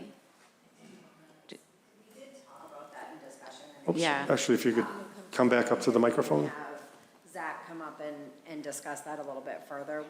We did discuss that in our discussions, possibly doing a limit, and I believe Council Winslow said like maybe 10 that we would start off with to see how rapidly it grew. But Okay, so thank you, Councilor, and Zach. Yes. It's just so we know who's talking. Yes. Hi, everybody. So in our research, I did not find other communities that had limits, but they all did have applications. And all had pretty standard processes. Again, the state already has regulations, and so the Board of Health has an opportunity to essentially adopt the state regulations, and then, and the application, different communities had different things, but, again, and there was a unit in an apartment building was, okay, there's a checklist of, if you're in an apartment building, you need to get permission from your landlord. Are you selling any wholesale products? Well, if you're selling wholesale products, it's automatic. Like, you're not a cottage kitchen, so this doesn't apply. These are the certifications you need to have. Do you have them? Upload them. So these are things that would have to obviously be set up through the inspectors, through inspectional services, but it would all come from the regulations, and then it would. But all those examples were provided to our Department of Health and our Inspectional Services Department. Okay. I'm asking in context of parking and traffic, so that's why. Okay. Do you want to expand that question? I don't know if Zach can answer that. I'm just explaining why I'm asking that, because maybe there is some control over traffic and parking issues or concerns. We did look at that as well. I don't know, Zach, if you want to speak to that part. Well, I would say in the report and recommendation, it talks about the existing requirements for all home businesses. So there already is a traffic and parking requirement in the ordinance that this type of home business would have to comply with, which is just states, no home occupation shall generate traffic volumes greater than would normally be expected in a residential neighborhood, and any need for parking generated by the occupant shall be provided on the site. So there already are home businesses that are allowed, that have people coming to their properties. Home business, type of home business is like a music instructor. They're having people come to their business. There's tailored services. So there are home businesses that are in the list right now that say no on-site sales, and there are ones that are visitors, but there are ones that don't. So this is, comparable to those ones that don't. Oh. Thank you. Okay, thank you very much. Pat Hayes? No, I'm good. Good? Thank you. Okay, thank you. Okay, let me see. Does one of the counselors have a question on the left here? Yes. Counselor O'Malley? Thank you. I have two questions. Is there like a definition for non-time/temperature control? Like, so it says cottage food products are non-time/temperature control. So is that like a Board of Health definition? Is it a state definition? Is it a ordinance definition? State definition. And so, like, I guess that's my second question. Would the empanada lady be allowed to make empanadas, or is that? Oh, no. No, it's, I'm disappointed. Me too. yeah.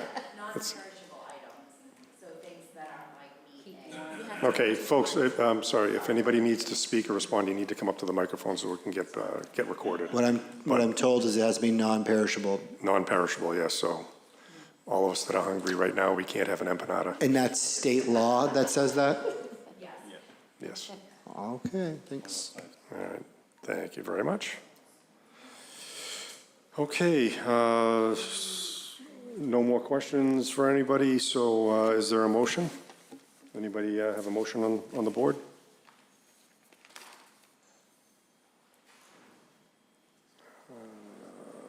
Let me see here, Risa? I want to make a motion, but I'm not sure how to word it. I do not want to disapprove the proposed amendments. So, Michelle, can you help me with that wording? So you want to, this is a recommendation you're going to make to the council, so you want to recommend to the council approval as proposed, or do you want to make any amendments to what's proposed? I suppose I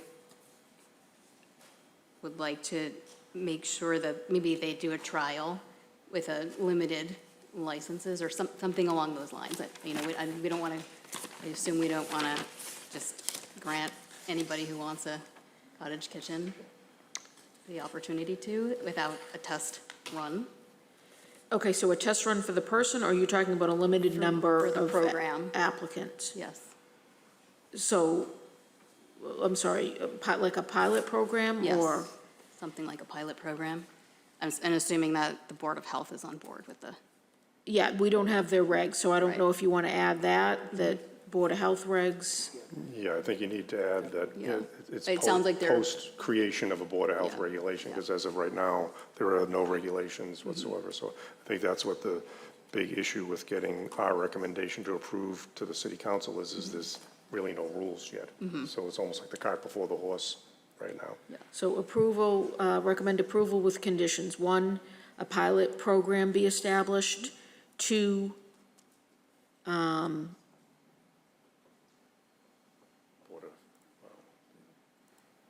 Creation of Board of Health regulations.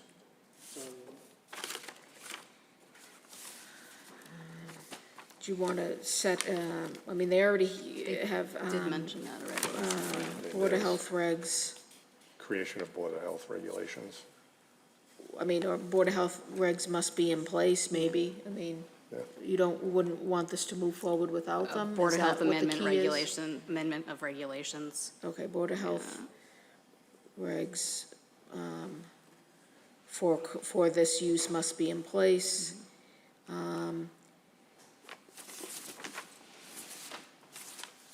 Okay, I mean, there's only 3 parts, if you just want to take a quick look, there's only 3 parts to the paper. They're on page 1. So 1 is this, a retail residential cottage kitchen permitted to produce. The only, no retail wholesale except prearranged pickups. And then the 2 definitions. Those are the only 3 parts of the paper that you have. So you could add these 2 conditions, a pilot program be established, and Board of Health regs for this use must be in place. Those are the 2 things, unless you wanted to make any amendments to any of that language that's there. I don't know that I need to at this time. Okay, Yeah. so that's Okay. it, the recommend approval with, subject to 2 conditions. Is that it? Yes, please. Okay. Is there a second for Risa's motion? Swaddich? I will second. Okay. So this is a motion to recommend approval to the city council, subject to the two conditions. Are you ready for the roll call vote, Chair? Yes. Diane Shuha? No. No. Okay. Chiwetel Ejiofor-Selassie? Yes. Risa Gray? Oh, wait 1 second. Let me get you up here. Yes. Pat Hayes is next. Pat Hayes? Yes. Eric Henry? No. 1, 2, 3, 4, 5. And then Ken Antonucci. Sorry. Yes. I know who you are. Okay. So 4-2, so that motion failed. Is there another motion? It needs to be a majority and a majority of the board to make a recommendation. So Michelle, can you just explain that? That's So not, it's not a simple majority, not- it's a majority of the board It's a itself. majority of the board, not a majority of the board present. So Thank you. you would need five affirmative votes to pass any motion. Okay? Is that, Yep, no, that makes sense. Just So to I make don't sure know if everyone's there's clear on another- that. So does anybody else have a motion or some type of change to Risa's motion that would enable a second motion to be made? Risa, you can make another motion. I can't make a motion until I understand what the hesitation is, and if there's anything that would make the two noes. Yeah, are there Feel any, better are there about- any recommendations by any of the other members that they discussion, could, yeah. or have some Further discussion here? discussion. Yeah, I mean, I think the concept is great, but I can't wrap my head around it yet because, one, we're putting the cart before the horse where we don't know anything yet. That's what's bothering me. I'm like, we don't know if the Board of Health will allow it, first of all. How are they going to manage it? He has one health inspector that's got 500 inspections already, so how is he going to now go into all these kitchens? I'm just trying to grab my head around it. I think the concept is there. I like it, but I just, to make a recommendation this quick, I'm not ready to do that. I want to know more. I want to, if they came back and said, look at the applications, here's the, Board of Health information, this is what they have to rule. Maybe hire another health inspector that can can help. So would you like to? Tabling? Sorry. Yeah, We no. could table it if that's something that people want to do. Is I mean, tabling it, what does tabling it do for us and I for the know, like, council? they can either accept it or reject it anyway. It doesn't matter. Like, If you were to table it, you would need to table the entire public hearing, so it will not close tonight. If you want to wait to receive more information, but you need to be specific. What information do you want? Do you want to see the Board of Health regs? Is that what it is? So then you would say, table until Board of Health regs are in place, then you will reopen the hearing. well, that's There'll pretty much be- what But Lisa was saying. that was Risa's Yeah, that was motion Risa's though, already. motion. So what else do we need? Yeah. Well, no, if you want to see the regs, I'm saying. Right now, you're just saying. Do you we need need to to see see the the okay, regs, so in or order maybe to see the just reg- trust yeah. that the board, if they agree with the program, that they will approve it, and if they do not, So in they order won't. to see the regs, we would have to table it Yeah. and request to see the regs and then reopen the public hearing. Then you're going to reopen it so that everybody can, you'll take new testimony because there'll be new information, the new regs. Right. And then, so the 90-day, the 21 days won't start. That 21 days starts once you close the hearing. The 90 days won't start either. That date again- applies only if you close it tonight. As always, we're making a recommendation to them. Whether or not they accept it or reject it it doesn't matter, because they can do, if we, so. Correct, but Can you could make a motion to table that at least Yeah, but I don't keeps want it to, open. yeah, I don't want to keep it open. I want to make a decision tonight. Well, I mean, can I change my vote? Do you want to hear from anybody else? No, I mean, again, I heard everybody. I was paying No, I'm saying attention. on the board. Oh, no. Because there were 2 voting members that voted no. Yeah, Eric, what was your reason for voting no? I'm sorry? Oh, They're I'm sorry. in Yeah, deliberation, Yeah.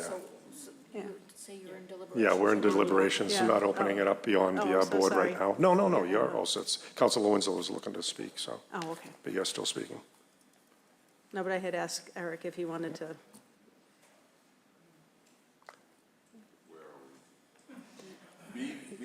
Oh, Yes. okay. Yeah, Diane had asked a question Yeah, of you, no, if there's my- anything you would need to do to, I guess, propose to advance this.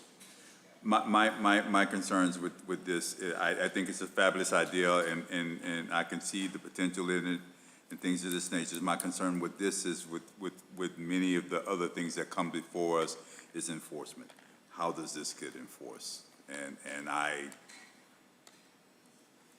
don't see a clear path to that. So that was my thing. But again, I would have no objections if a very, very similar proposal was resubmitted and I had an opportunity to vote for it again. Okay, thank you. I will just say, I think the feeling of I will assume, or not speaking for the board, but I know for me, I think the board and the members are behind the idea, but we just need more detail to be able to actually understand all the facets of this and how it impacts on traffic and Board of Health, regs and disposal and licensing and permission and whatever. So I think that's where we are. You want to see those regs before you make a decision, a recommendation? No, could I make another recommendation, kind of based on what we just spoke about? Well, you can make another motion. Yeah, I'd like to make a motion to elaborate on Reese's first one, where she talked about, we want a pilot program, the Board of Health, and we want the city council to take into serious consideration, the pickup part of this aspect with the traffic and Uber Eats and, those types of programs. I want to make sure that, if neighbors start seeing Uber Eats pulling up to their, neighbor's house and constantly going in and out, again, that's probably not what it's for, but that's what I want to make sure it's not. So that's why I'm just confused. Do you want to eliminate the, do you want to recommend disapproval of the part of the proposal that allows pickups? Yeah, I mean, just to have the city council really look into maybe a portion of the pickup. Like, I don't have a problem if somebody went over there and she didn't want to drive and they went and picked up some muffins, but if it starts becoming a, hey, go and order 2 cups, 2 muffins, or 2 dozen muffins or something to that effect. Well, I mean, I don't know what Yeah, it's going to be, so yeah. it's, right now, it's going to allow pickups. So if you have a concern and you need more info, I would table it. If you I are would just ready take to a- do it, then I yeah. would make a recommendation. Be specific what you want them to Then look recommend that into. there's no pickups. That would make me feel better.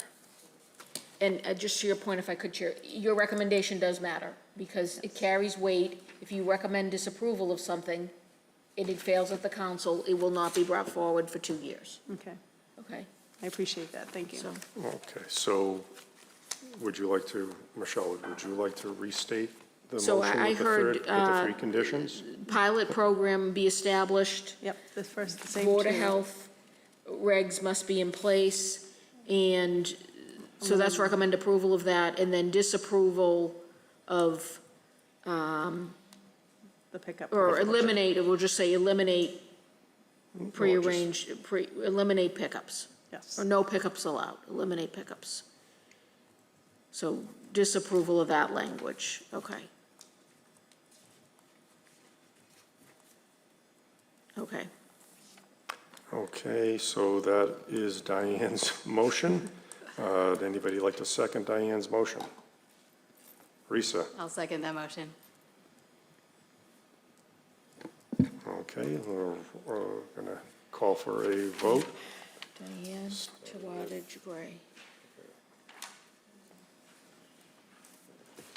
So Diane? Yes, oh, sorry. Diane? Yes, Tawadage? Yes. Risa? Yes. Pat? Yes. Eric? Yes. And Ken That's Antonucci, 5, right? Chair.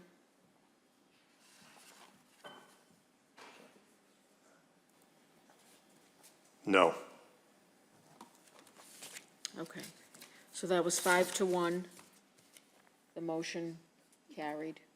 Yep, 5-1, the motion carried. We'll make that recommendation to the city council. Thank you very much. On to the next step. Okay, the next paper we will be looking at is, let me see, that's 363, City Council Paper 327. Is the sponsor or one of the sponsors like to present? And this is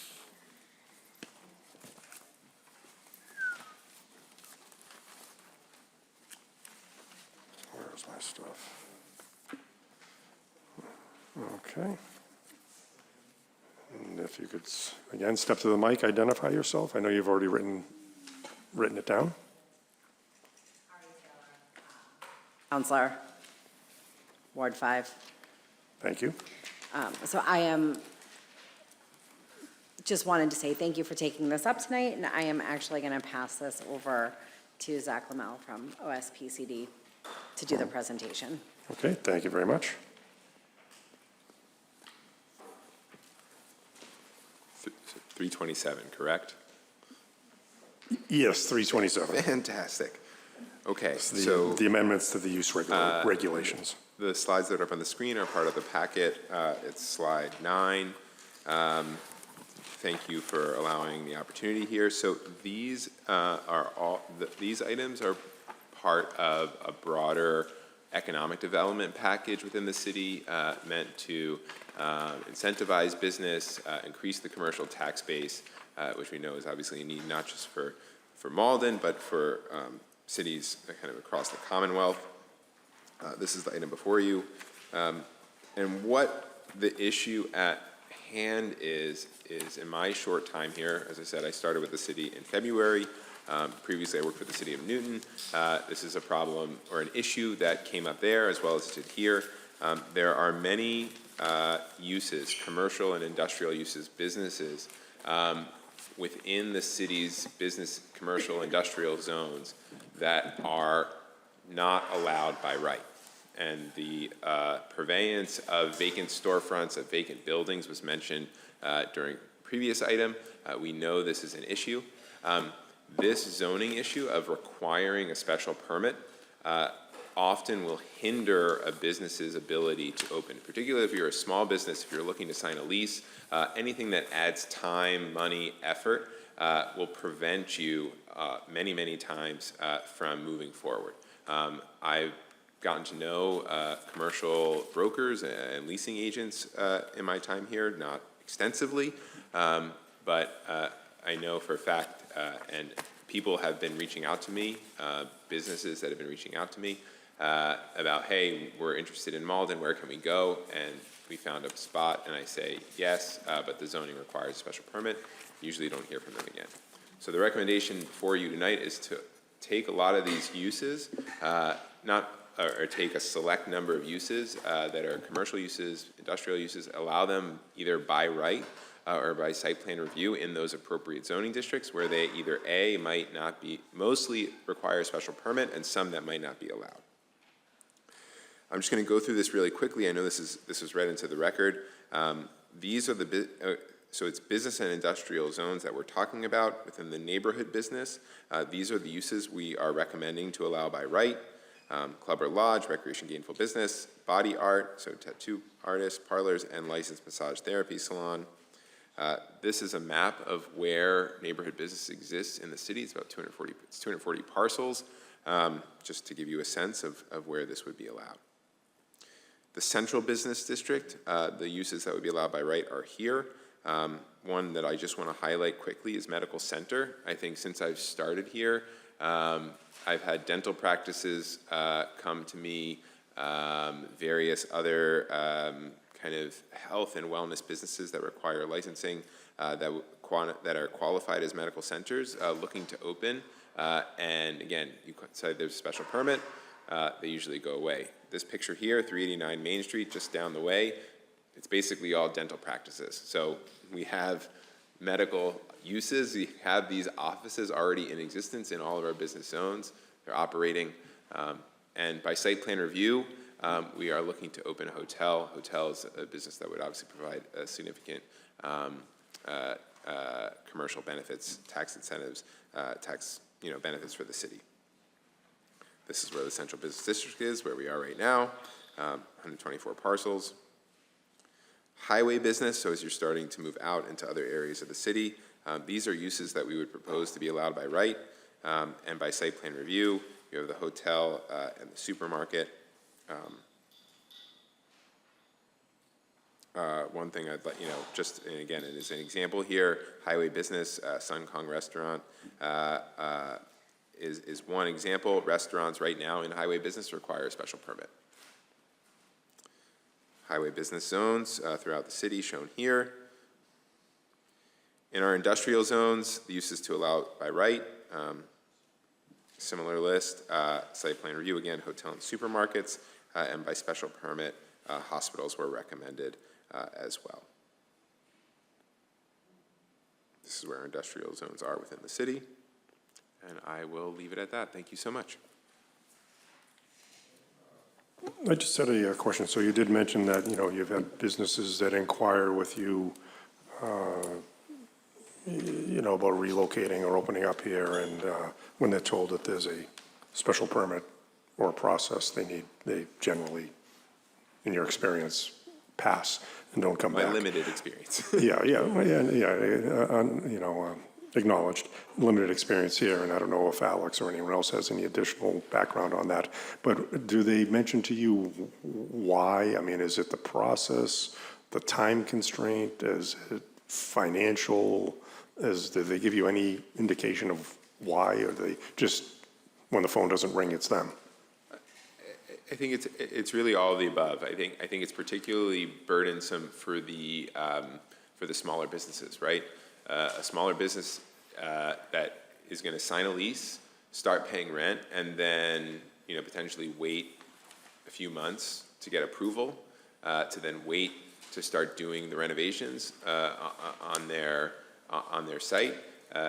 It just every month they're just on such tight margins that it's really difficult. Versus a bank, for example, right? I mean, a bank, it's their marketing piece, right? So they're able to play the game and do the work. Okay. And then do you have any information on like surrounding communities or whatever? I mean, it seems like this is a pretty standard process. I don't think we're outliers in requiring the special permits compared to, say, our neighboring towns. I mean, are there neighboring towns that are more welcome or an easier process or a speedier process than we currently have? I think anecdotally, Everett's been mentioned by some people that have come that I've spoken to. I can speak to my experience in Newton, where I worked for almost 7 years before coming here. It doesn't have a business-friendly reputation per se, and I think there were similar updates and changes that were made to allow more businesses by right. I think that every community is different, and I know Planner Romero has way more historical knowledge about this, of how these uses and things have changed over time. Typically, I think when you look at the trends, things a lot of times become more restrictive, and then you always have to then look back and ask why. And I think an attempt here is to say, in these businesses that are meant to drum up and stir commerce, these are places where residents are getting services that are desired, that those businesses that should be streamlined and that should be allowed. Okay. Thank you. I mean, a little different than the cottage kitchen industry, which I don't call it an industry, but the cottage kitchen interest, which is really primarily small businesses and owners trying to start up and live their dreams. Most of these categories, some may be small businesses, but some of these look like they really require pretty heavy upfront investment. So it's, I don't mean to use the term, it's the cost of doing business, but that's why I was interested if it's something in particular that's driving the people from not planting a stake in Malden. Because, it's not like someone that's just deciding to do their first business is going to open a motel or, a hotel or a shopping, shopping center. But, okay, no, thank you very much. I appreciate it. And anybody else have a question or any questions from the board for Zach? Okay, no one from the board. See no one from the board. Anyone, any counselors have any questions? Councilor O'Malley?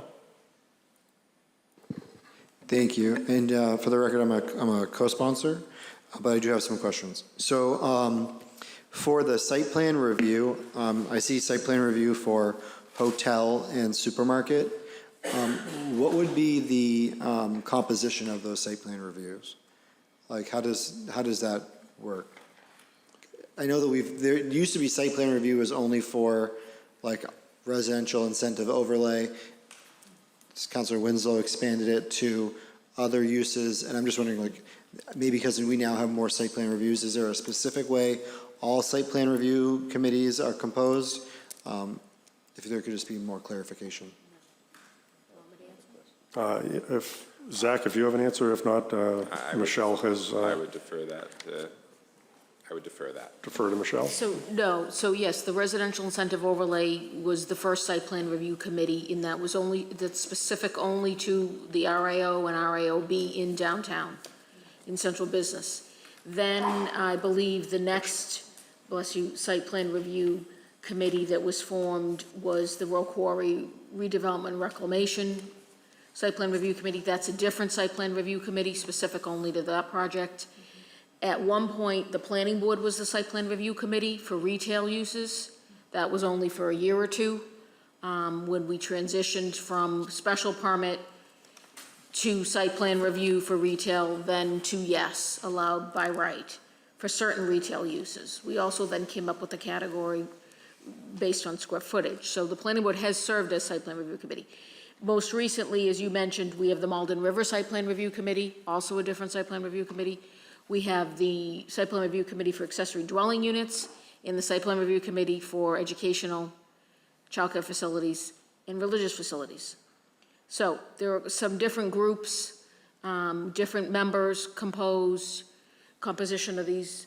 There's no Site Plan Review Committee recommended for this, which was one of my recommendations, that is going to probably need to be further amended, although I did speak with Councilor Winslow.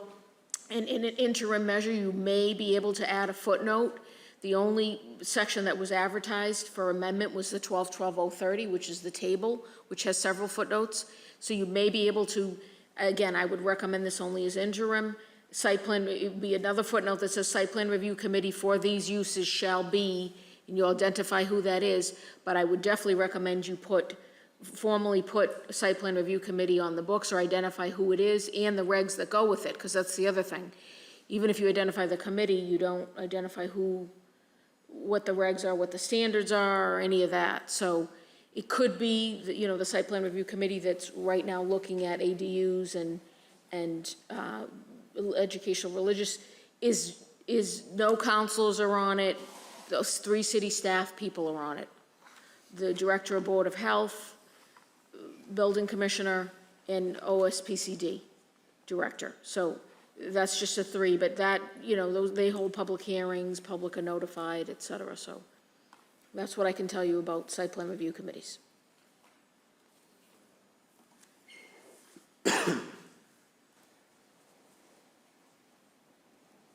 Okay, anybody else have any questions? Oh, Councilor O'Malley? Thank you. Yeah, because that's really important for because I don't think there are any appeal rights with site plan review, like notice to abutters. How do we get community benefits for some of these uses? Like I can think that, if you have a hotel located on the Malden River, you might want to have some community benefits. Just trying to figure out, special permit is usually how you do that. You put special permit conditions. There can be reasonable conditions in site plan review, but laying out those parameters, I think, for hotels and maybe to a lesser degree supermarkets are going to be important. And then the other one was, and I had mentioned this in committee, licensed massage therapy salons. You know, I see the value of having like a check through the site plan through special permit, but I'm guessing that they're licensed through the state. And I guess the only question would then be, you know, if you have if you're not making any changes to like an office space and you're licensed and I guess you just maybe need a business license from the city of Malden, how do we know who's operating in a space if it's just a yes, right? If it's yes, then a licensed massage parlor can just open up anywhere. At least I'm just trying to figure that out. So any business that comes into the city, even if they're not going to do, to your point, a construction project where they need a building permit, they're going to need a license from the clerk's office, a business license. The clerk's office will not issue a business license to anybody without having an occupancy permit from my office. So we issue an occupancy permit, which is where the zoning verification takes place to, you know, make sure that they're allowed to perform that business in that location. That's where we get all the contact information, ownership, and that kind of stuff. Any additional regulations that might go along with it. For instance, you know, barbershops have to have licensing from the state, and then when they get an occupancy from our department, they can go down and see the clerk's office and get a business license. Okay, so you would check that they have the license from the state to do the... For licensed trades, yes. Okay, thank you. Okay, thank you. For the record, Commissioner Miller, thank you. Yeah, and the reason why I'm Counselor- just mentioning it is I want there to be some type of check in the process. Thank you. Understandable. Thank you. Okay, if there's no other questions from the council members, would anyone like to speak? Anyone else like to speak in favor of the petition?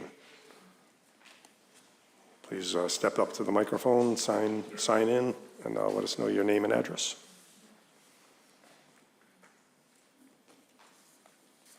And that's your home address.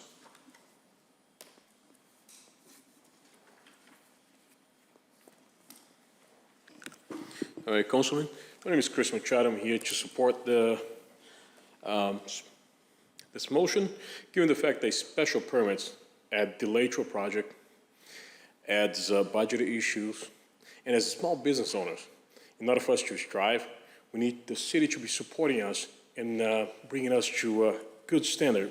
We're not bypassing state regulations, DPH, or Board of Health, so that a special permit adds so much delay to the project that sometimes the small business owner would actually go elsewhere in order to open that business.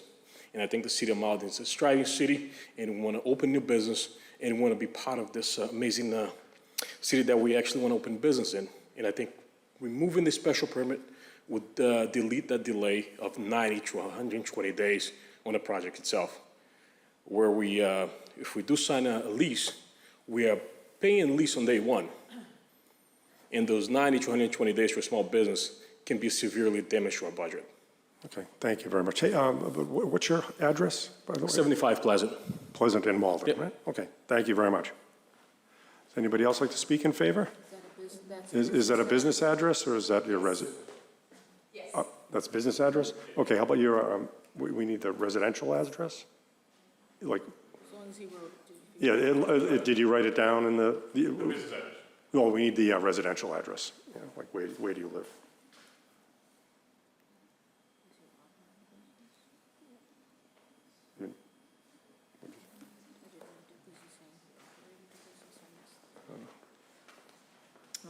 Thank you. So again, name and home address, please, if you could write it down and also state it into the microphone.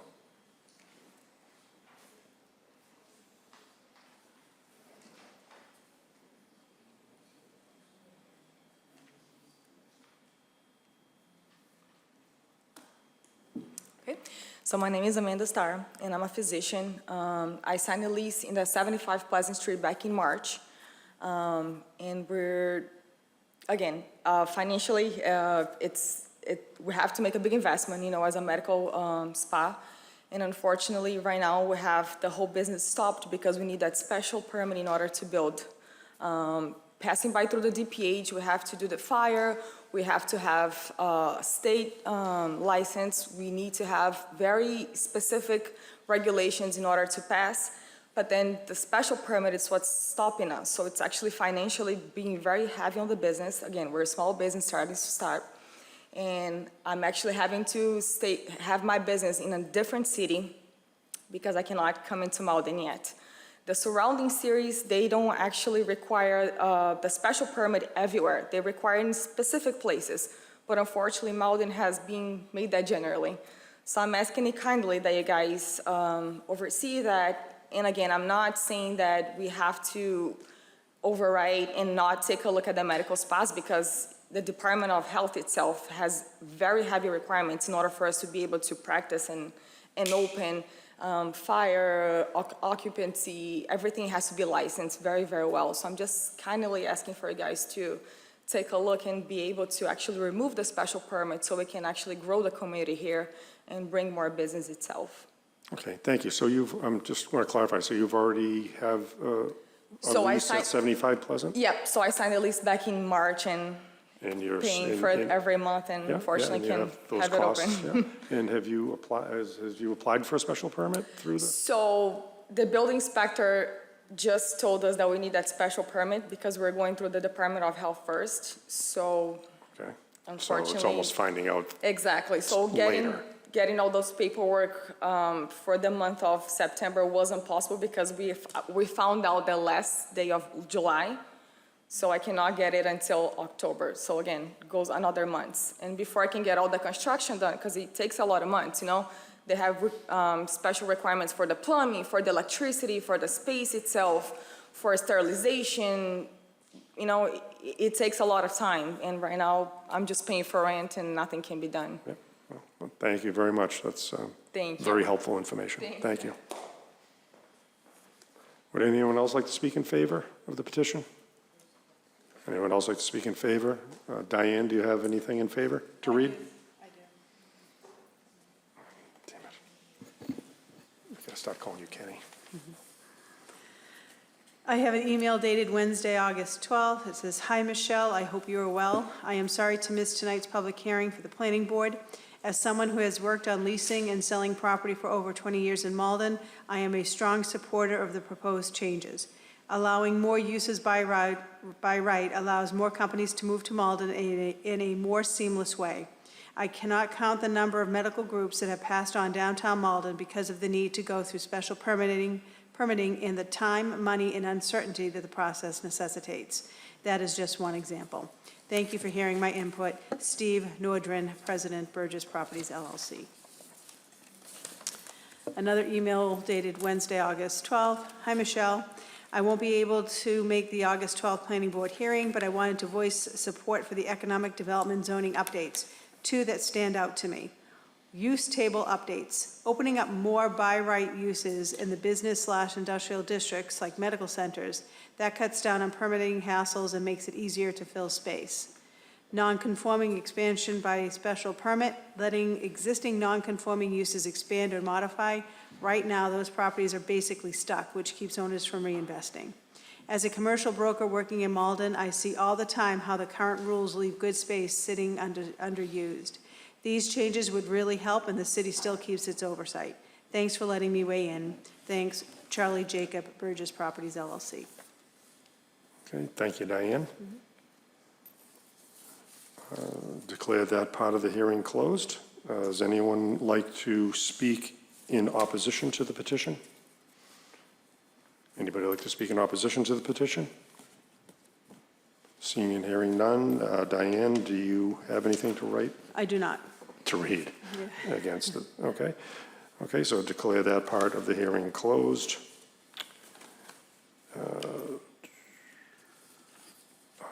Does the sponsor have anything else to add after hearing some of these questions? Okay. Michelle, would you like to take us through your planning report and recommendation? So this is a planning report and recommendation dated August 12th, 2026. I won't read it verbatim into the record. It's incorporated here and by reference into the record. You heard about the petition. And I've given you a table here, which is basically, actually, it didn't really come out highlighted, but it was supposed to have highlighted in the copies. It was supposed to have highlighted the use regulations for the 16 institutional business and industrial uses that are proposed to be changed. So hopefully you can see the strikeout, where it either was previously prohibited will now be allowed by right, and where it previously required a special permit and is now proposed to be allowed by site plan review or allowed by right.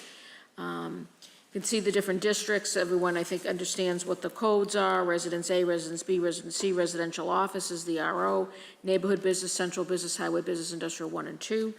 So you can look at those. In terms of current zoning, you're familiar with how the zoning ordinance works. I won't read that. The boundaries of the current zoning districts. You have a copy, and you should have a copy, an 11 by 17 copy of the zoning map in the package for your reference, so you can see where some of these districts are. As part of the presentation, you saw that Zach gave you, and it's also in the written package that was handed out. You see the number of properties that we're talking about in each of the districts that could potentially be affected by these amendments. Note that the proposed amendments do not change dimensional controls, parking requirements, other regulations. If a proposed use of property doesn't comply with applicable regulations, it may be necessary to seek a variance to allow noncompliance. Note again, there's a new standard for granting variances that was just established by the state July 1st, so it's easier to grant a variance.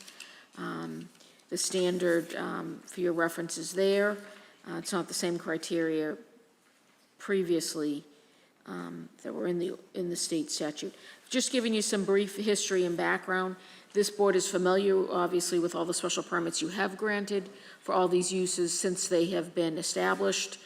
For adult day health center, body art, convenience store, kennel, licensed massage, medical center, research and development, recreation to gainful business, secondary club lodge, supermarket and towing.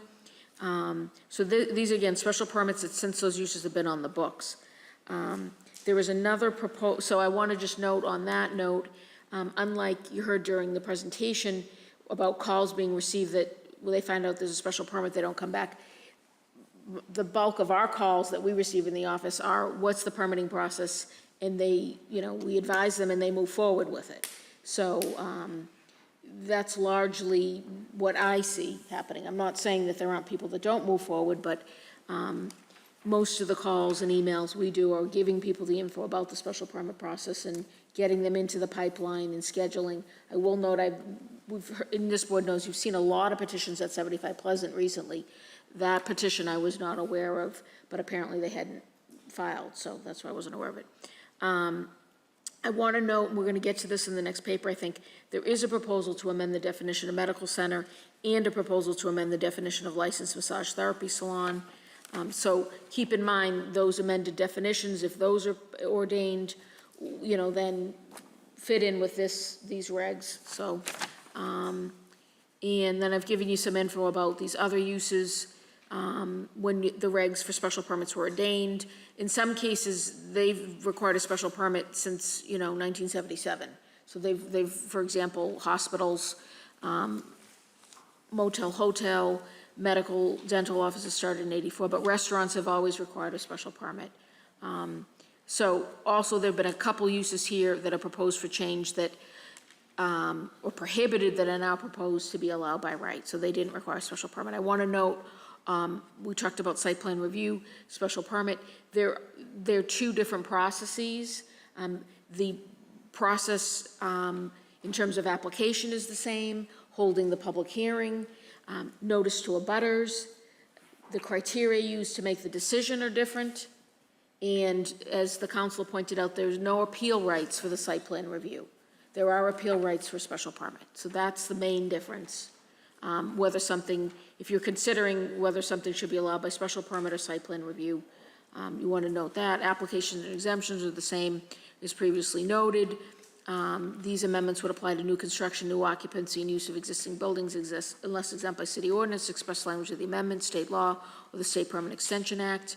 The effective date, it will be the date of the council's vote to ordain the amendments.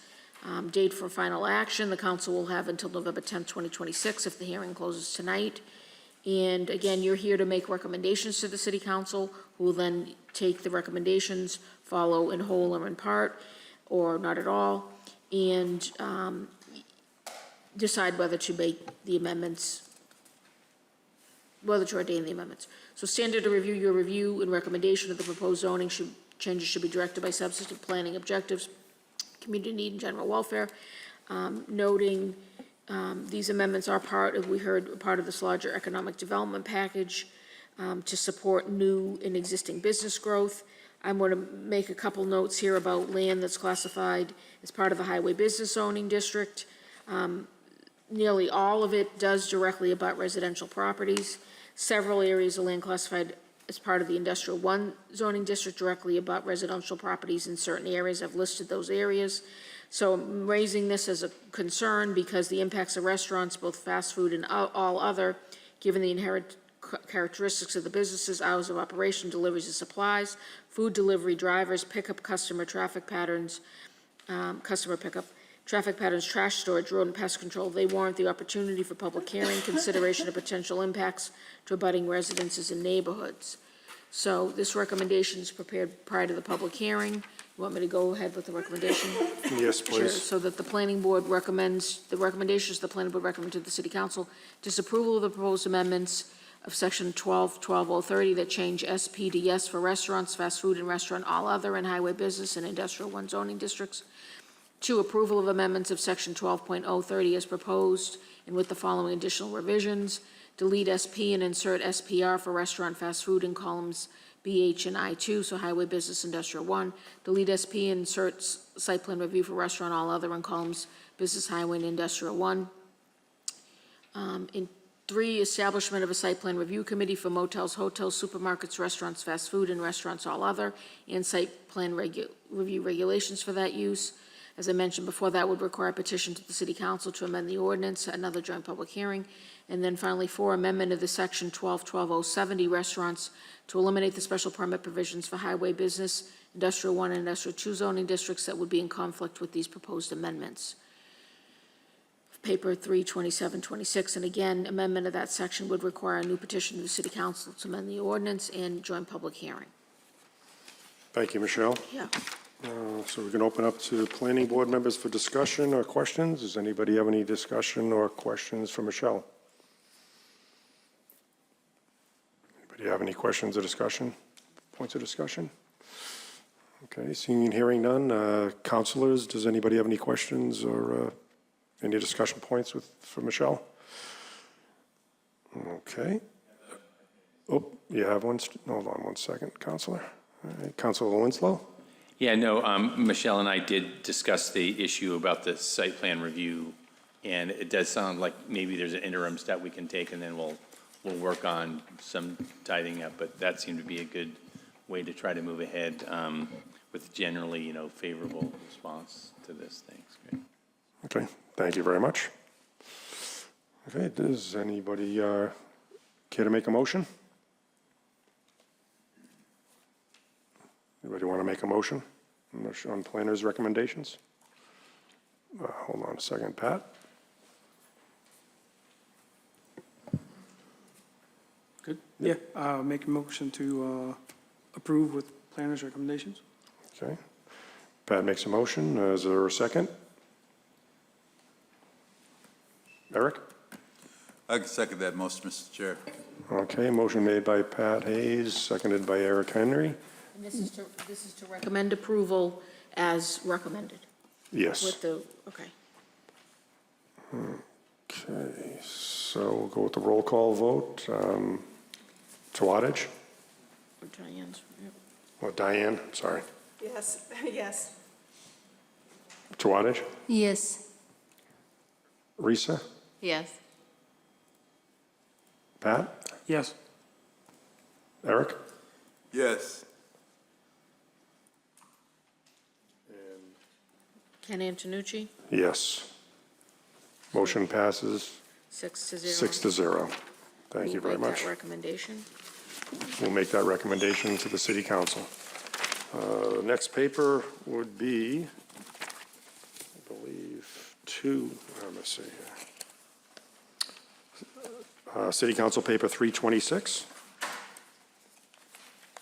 Is the sponsor present?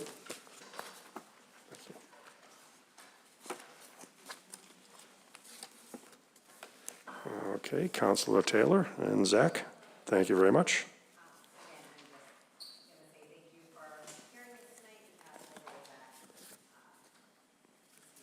Yep.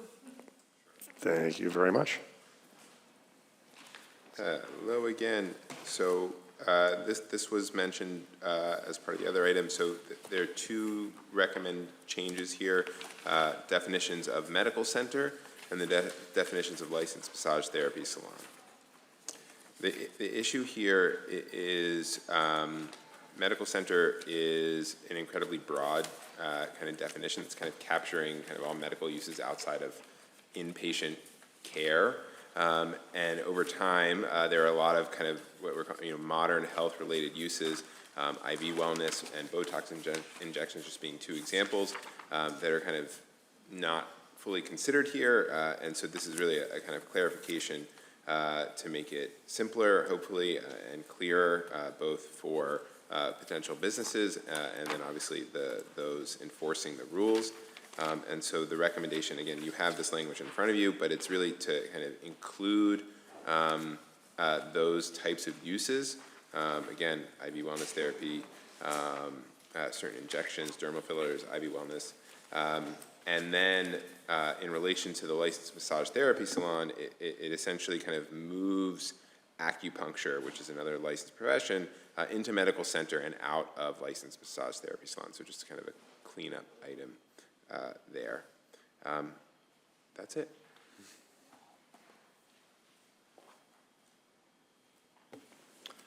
Okay, thank you very much. Any questions from planning board members? Pat? Yeah, just moving the acupuncture out of the licensed massage into like a different bracket, you don't see that as a potential problem with like just the way they typically run their spaces? Like oftentimes both of those are sort of out of the same office. Would two separate things be required? I would defer to the building commissioner on that. Sorry, could you just try to speak into the mic? I'm sorry about that. No, I would record. defer to the building commissioner on that. I mean, I think that these were being proposed that these would often be both uses allowed by right, but again, I would defer to the Commissioner Miller, would you like to expand on that? I'm sorry, what was the question? So we often see those two sort of, the acupuncture and the massage, licensed massage, sort of together as a use. So by like redefining it and splitting them, does that create other, sort of problems and? I don't perceive that being a problem. I think what we've seen is that we had a lot of these smaller medical uses that were getting treated like larger facilities. And really, when we're talking about special permits, we've talked a lot about special permits versus allowed by right. It comes down to intensity of the use, not so much regulation of the use and licenses and things like that. And I think that what we found over, Zach's seen it since he got here with, I think, a couple of cases, and Michelle and I have seen it over the years. These sort of smaller medical style clinics that are performing these types of procedures don't have that massive impact that they were perceived to have at one time. Right. Much like the change that's being proposed for massage. Tattoo. It's something that people, I think when the use first came into the city was something that we perceived to be a problem, so it needed to be regulated. And what we found is really not. Yep. Okay. Thank you. Yep. If I could just add, Chair, the reason it was proposed because it was raised at one of the council committee meetings, an issue between licensed massage and acupuncture. as long as, if you move forward and both of them are allowed by right, then there's no issue. If one is still by special permit or site plan review and one isn't, that could potentially be an issue for one of the businesses that does both, because they're still gonna need the special permit or site plan review. That's not what's being proposed. But, you know, in the medical, adding it to medical center is just to remove it from licensed massage. All the other things that are being added to medical center, we've been treating as medical center anyway. So whether we add them or not, it's like a laundry list of examples, but the acupuncture is something very specific because it's included as part of another definition, as this board's well aware, because you've seen at least 3 of those petitions in the past 6 months, maybe 8 months. So, that, I just wanted to add that there's no issue if they're both treated the same way in terms of the use regs. Thanks, Michelle. Any other questions from planning board members? Councilors, any questions for the sponsor from council? No? Oh, I'm sorry. Risa? Thank you, Mr. Chair. So are there any situations where these two uses couldn't be in the same facility with this amendment? Zach, can you answer that? Oh, wait 1 second. So, going back to the item that you just voted on, 327, the updates to the use table, licensed massage therapy salon is proposed to be allowed by right in residential office and neighborhood business. Medical center, it remains special permit in those 2 districts. So that those 2 districts, there could be a conflict. But otherwise, they are allowed by right in the same places and not allowed in the same places. And Michelle, do you have any comment on that? No, I mean, I agree. If, like I said, if the use regs are the same, there's not going to be an issue. If they're not, there could potentially be an issue. I don't, honestly, like I said, it was put in, added in the Council O'Malley. I don't know if he's gone for good, or he's. Oh, do you know what time, did you see what time he left? I did not notice that he left. Just before this paper. So he had actually raised the issue of licensed massage and acupuncture. So that was the proposal, to split it. If you leave acupuncture with licensed massage, I don't think there's an issue. Again, unless you look at that, as Zach just said, unless you look at the table and see, which I just put that folder away. So,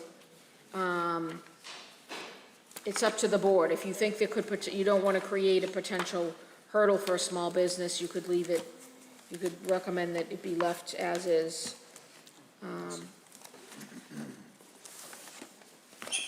Mr. Chair, I hate to jump up on you, but just because you're discussing this, another aspect of this is the fact that, to Pat's point, where these uses are often combined, when they're combined and each one has their own use within our use table, like other uses, one would be the principal and one would be accessory to that. And I think what we typically see is that the principal use is the massage, and then acupuncture is something that will be accessory to that. So that would, for the most part, clear up that contradiction that we have within the zoning, depending on which one's the principal use and which one's the accessory use. That's how it would be judged under our zoning. Okay, thank you. Risa, do you have anything else? Well, that's it. Thank you. That's it. Chair. Thank you. Anybody else? Any questions? Seeing in here, Diane. Okay. Would anyone like to speak in favor of the petition? Anyone out there want to speak in favor of the petition? Seeing and hearing none. Diane, do you have any letters to read in favor? I do not. All right. And I'll declare that portion of the hearing closed. Does anyone like to speak in opposition to the petition? Anybody want to speak in opposition to the petition? Sorry. Seeing and hearing none. Diane, do you have anything to read in opposition? I do not. Okay, we'll declare that part of the hearing closed. Does the sponsor have anything further to add? No? All right, so the public hearing is now closed. Michelle, can you read the planning report and recommendation? Yes, this is the planning report and recommendation dated August 12, 2026. I won't read it verbatim into the record. It's incorporated here by reference into the record. We've already gone through the summary of the proposed amendments in terms of current zoning and background. There is one, medical offices and dental offices used to be a different category on their own. So when we established medical center in 2022, we pulled everything in. The issue was medical offices and dental offices were morphing into larger facilities. As this board's seen, medical center includes more than just medical and dental offices. It includes some of the small businesses. It also includes urgent care centers. You've permitted a few of those. So, medical center is definitely a broader category. Licensed massage has been limited to licensed massage and acupuncture. That's it. And that's since it was ordained in 2013. As Mr. Miller just said, often one's accessory to the other. You've seen that. They're largely doing acupuncture and they have accessory massage. So that's up to you how you want if you want to make any changes to what's being proposed. Application and exemptions are the same as previously stated. I won't read those into the record. Effective date, again, it's the date of the council's vote unless specified otherwise. Date for final action, November 10, 2026, if the hearing closes tonight. And standard of review is the same for you. Again, you'll be making recommendations to the city council, and proposed amendments are part of the mayor's larger economic development package to support new and existing business growth. The proposed amendments do clarify classification of the services provided by these businesses. Again, we've talked about the amendments to use regulations, and these particular amendments will streamline the permitting process.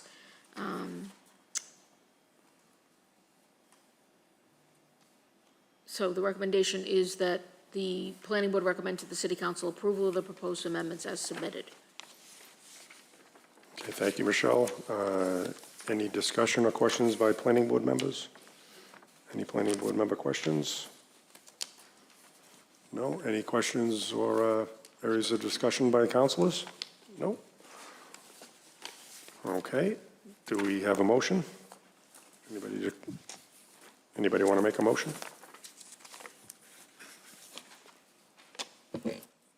Diane? I make a motion that we accept the planning director's recommendations. Okay, and then recommend to city council? Approval. Yes. Yes, approval, yeah. Yes. Okay, do we have a second for Diane's motion? Okay, Tawadage? I would second. Okay. Diane's motion, Tawadage seconds. Here we are, roll call vote, starting with Diane. Yes. Tawadage? Yes. Risa? Yes. Pat? Yes. Eric? Yes. Yes. Motion passes 6-0. We'll thank you very much, everyone. We'll move on to the last paper of the evening, City Council Paper 325. The sponsor here would like to speak to it. Okay. So Councilor Taylor and Zach, back to the podium. Thank you. Last hurrah.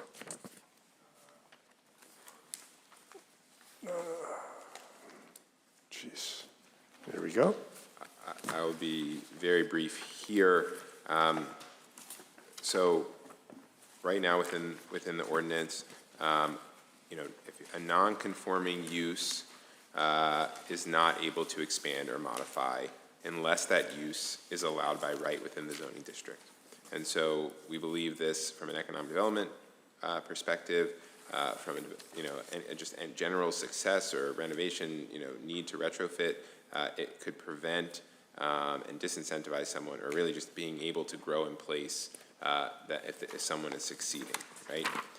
And the recommendation here is to allow those modifications or expansions for those pre-existing non-conforming uses by special permit. And these are just two examples. A residential building in a neighborhood business district and a self-storage facility in an industrial district. This is the language that is before you. And so again, that a use that is not allowed may modify or expand if it is that same use, and it would require a special permit that would be granted by the planning board.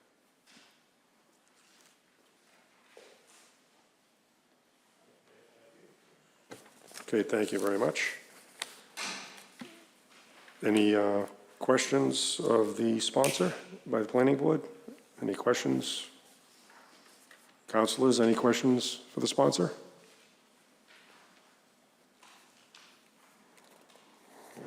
Okay. Okay, so we're going to open the public hearing now. Would anyone like to speak in favor of the petition? Anyone like to speak in favor of the petition? Diane, that one email, reference Yep. that one email. Yep. Diane, do you have anything to read in favor of the petition? There's one email that references this paper, so if you could email. I think it's. Burgess email. Yeah, it was in the last one that you read. So it's in the 320, It was in 320. 326? 327. It was one 327. of those two emails. Oh, yeah, it's for both. Well, read the one that references this paper, not that one, it's the next one. He references that, that's in support of this too, yes. This one? Yes, thanks.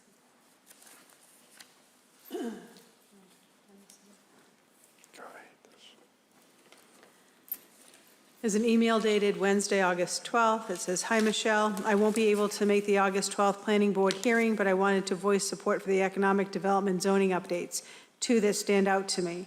Use table updates. Opening up more by right uses in the business/industrial districts like medical centers. That cuts down on permitting hassles and makes it easier to fill space. Two, nonconformity expansion by special permit. Letting existing nonconforming uses expand or modify. Right now, those properties are basically stuck, which keeps owners from reinvesting. As a commercial broker working in Malden, I see all the time how the current rules leave good space sitting underused. These changes would really help, and the city still keeps its oversight. Thanks for letting me weigh in. Thanks, Charlie Jacob, Burgess Properties, LLC." Thank you, Diane.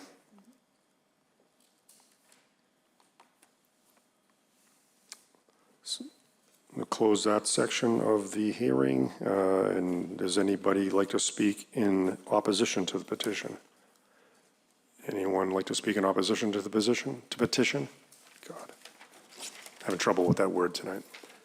Diane, do you have anything to read in opposition? I do not. Okay, declare that part of the hearing closed. Anybody else have any questions for the sponsor? All right, Michelle, would you like to take us through the planning report and recommendation?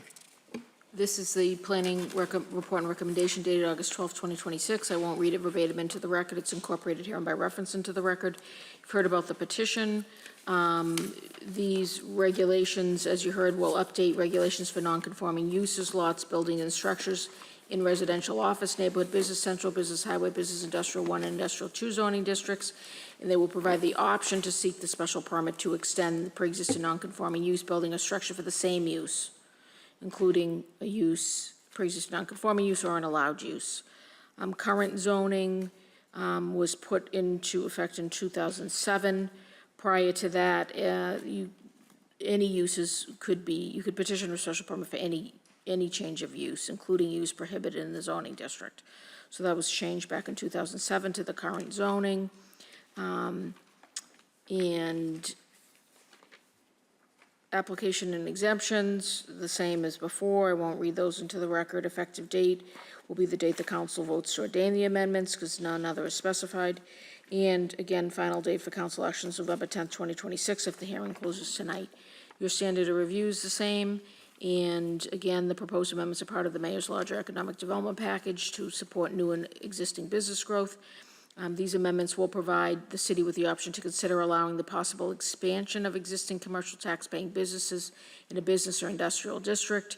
The enactment of these particular amendments has a strong potential to create commercial growth and economic development in the very near future. Two established existing businesses have been seeking to expand They've recently sought to begin the permitting process. Those were 2 self-storage facilities in the city, one in the Industrial 1 zoning district, one in the Highway Business zoning district. The recommendation is that the planning board recommends to the city council approval of the proposed amendments as submitted. Thank you, Michelle. Yeah, and it won't just, I'll just note, it won't just apply to self-storage facilities. Those are just 2 examples we're giving that, have been trying to get into the permitting process but can't because of the way the ordinance, the current ordinance is. So there are other options, other pre-existing non-conforming uses and buildings that will also be able to seek a special permit under this proposed ordinance. All right, thank you, Michelle. Any questions for Michelle from the planning board? No questions from the planning board? Councilors, any questions for Michelle? Okay. Seeing and hearing none, do we have a motion?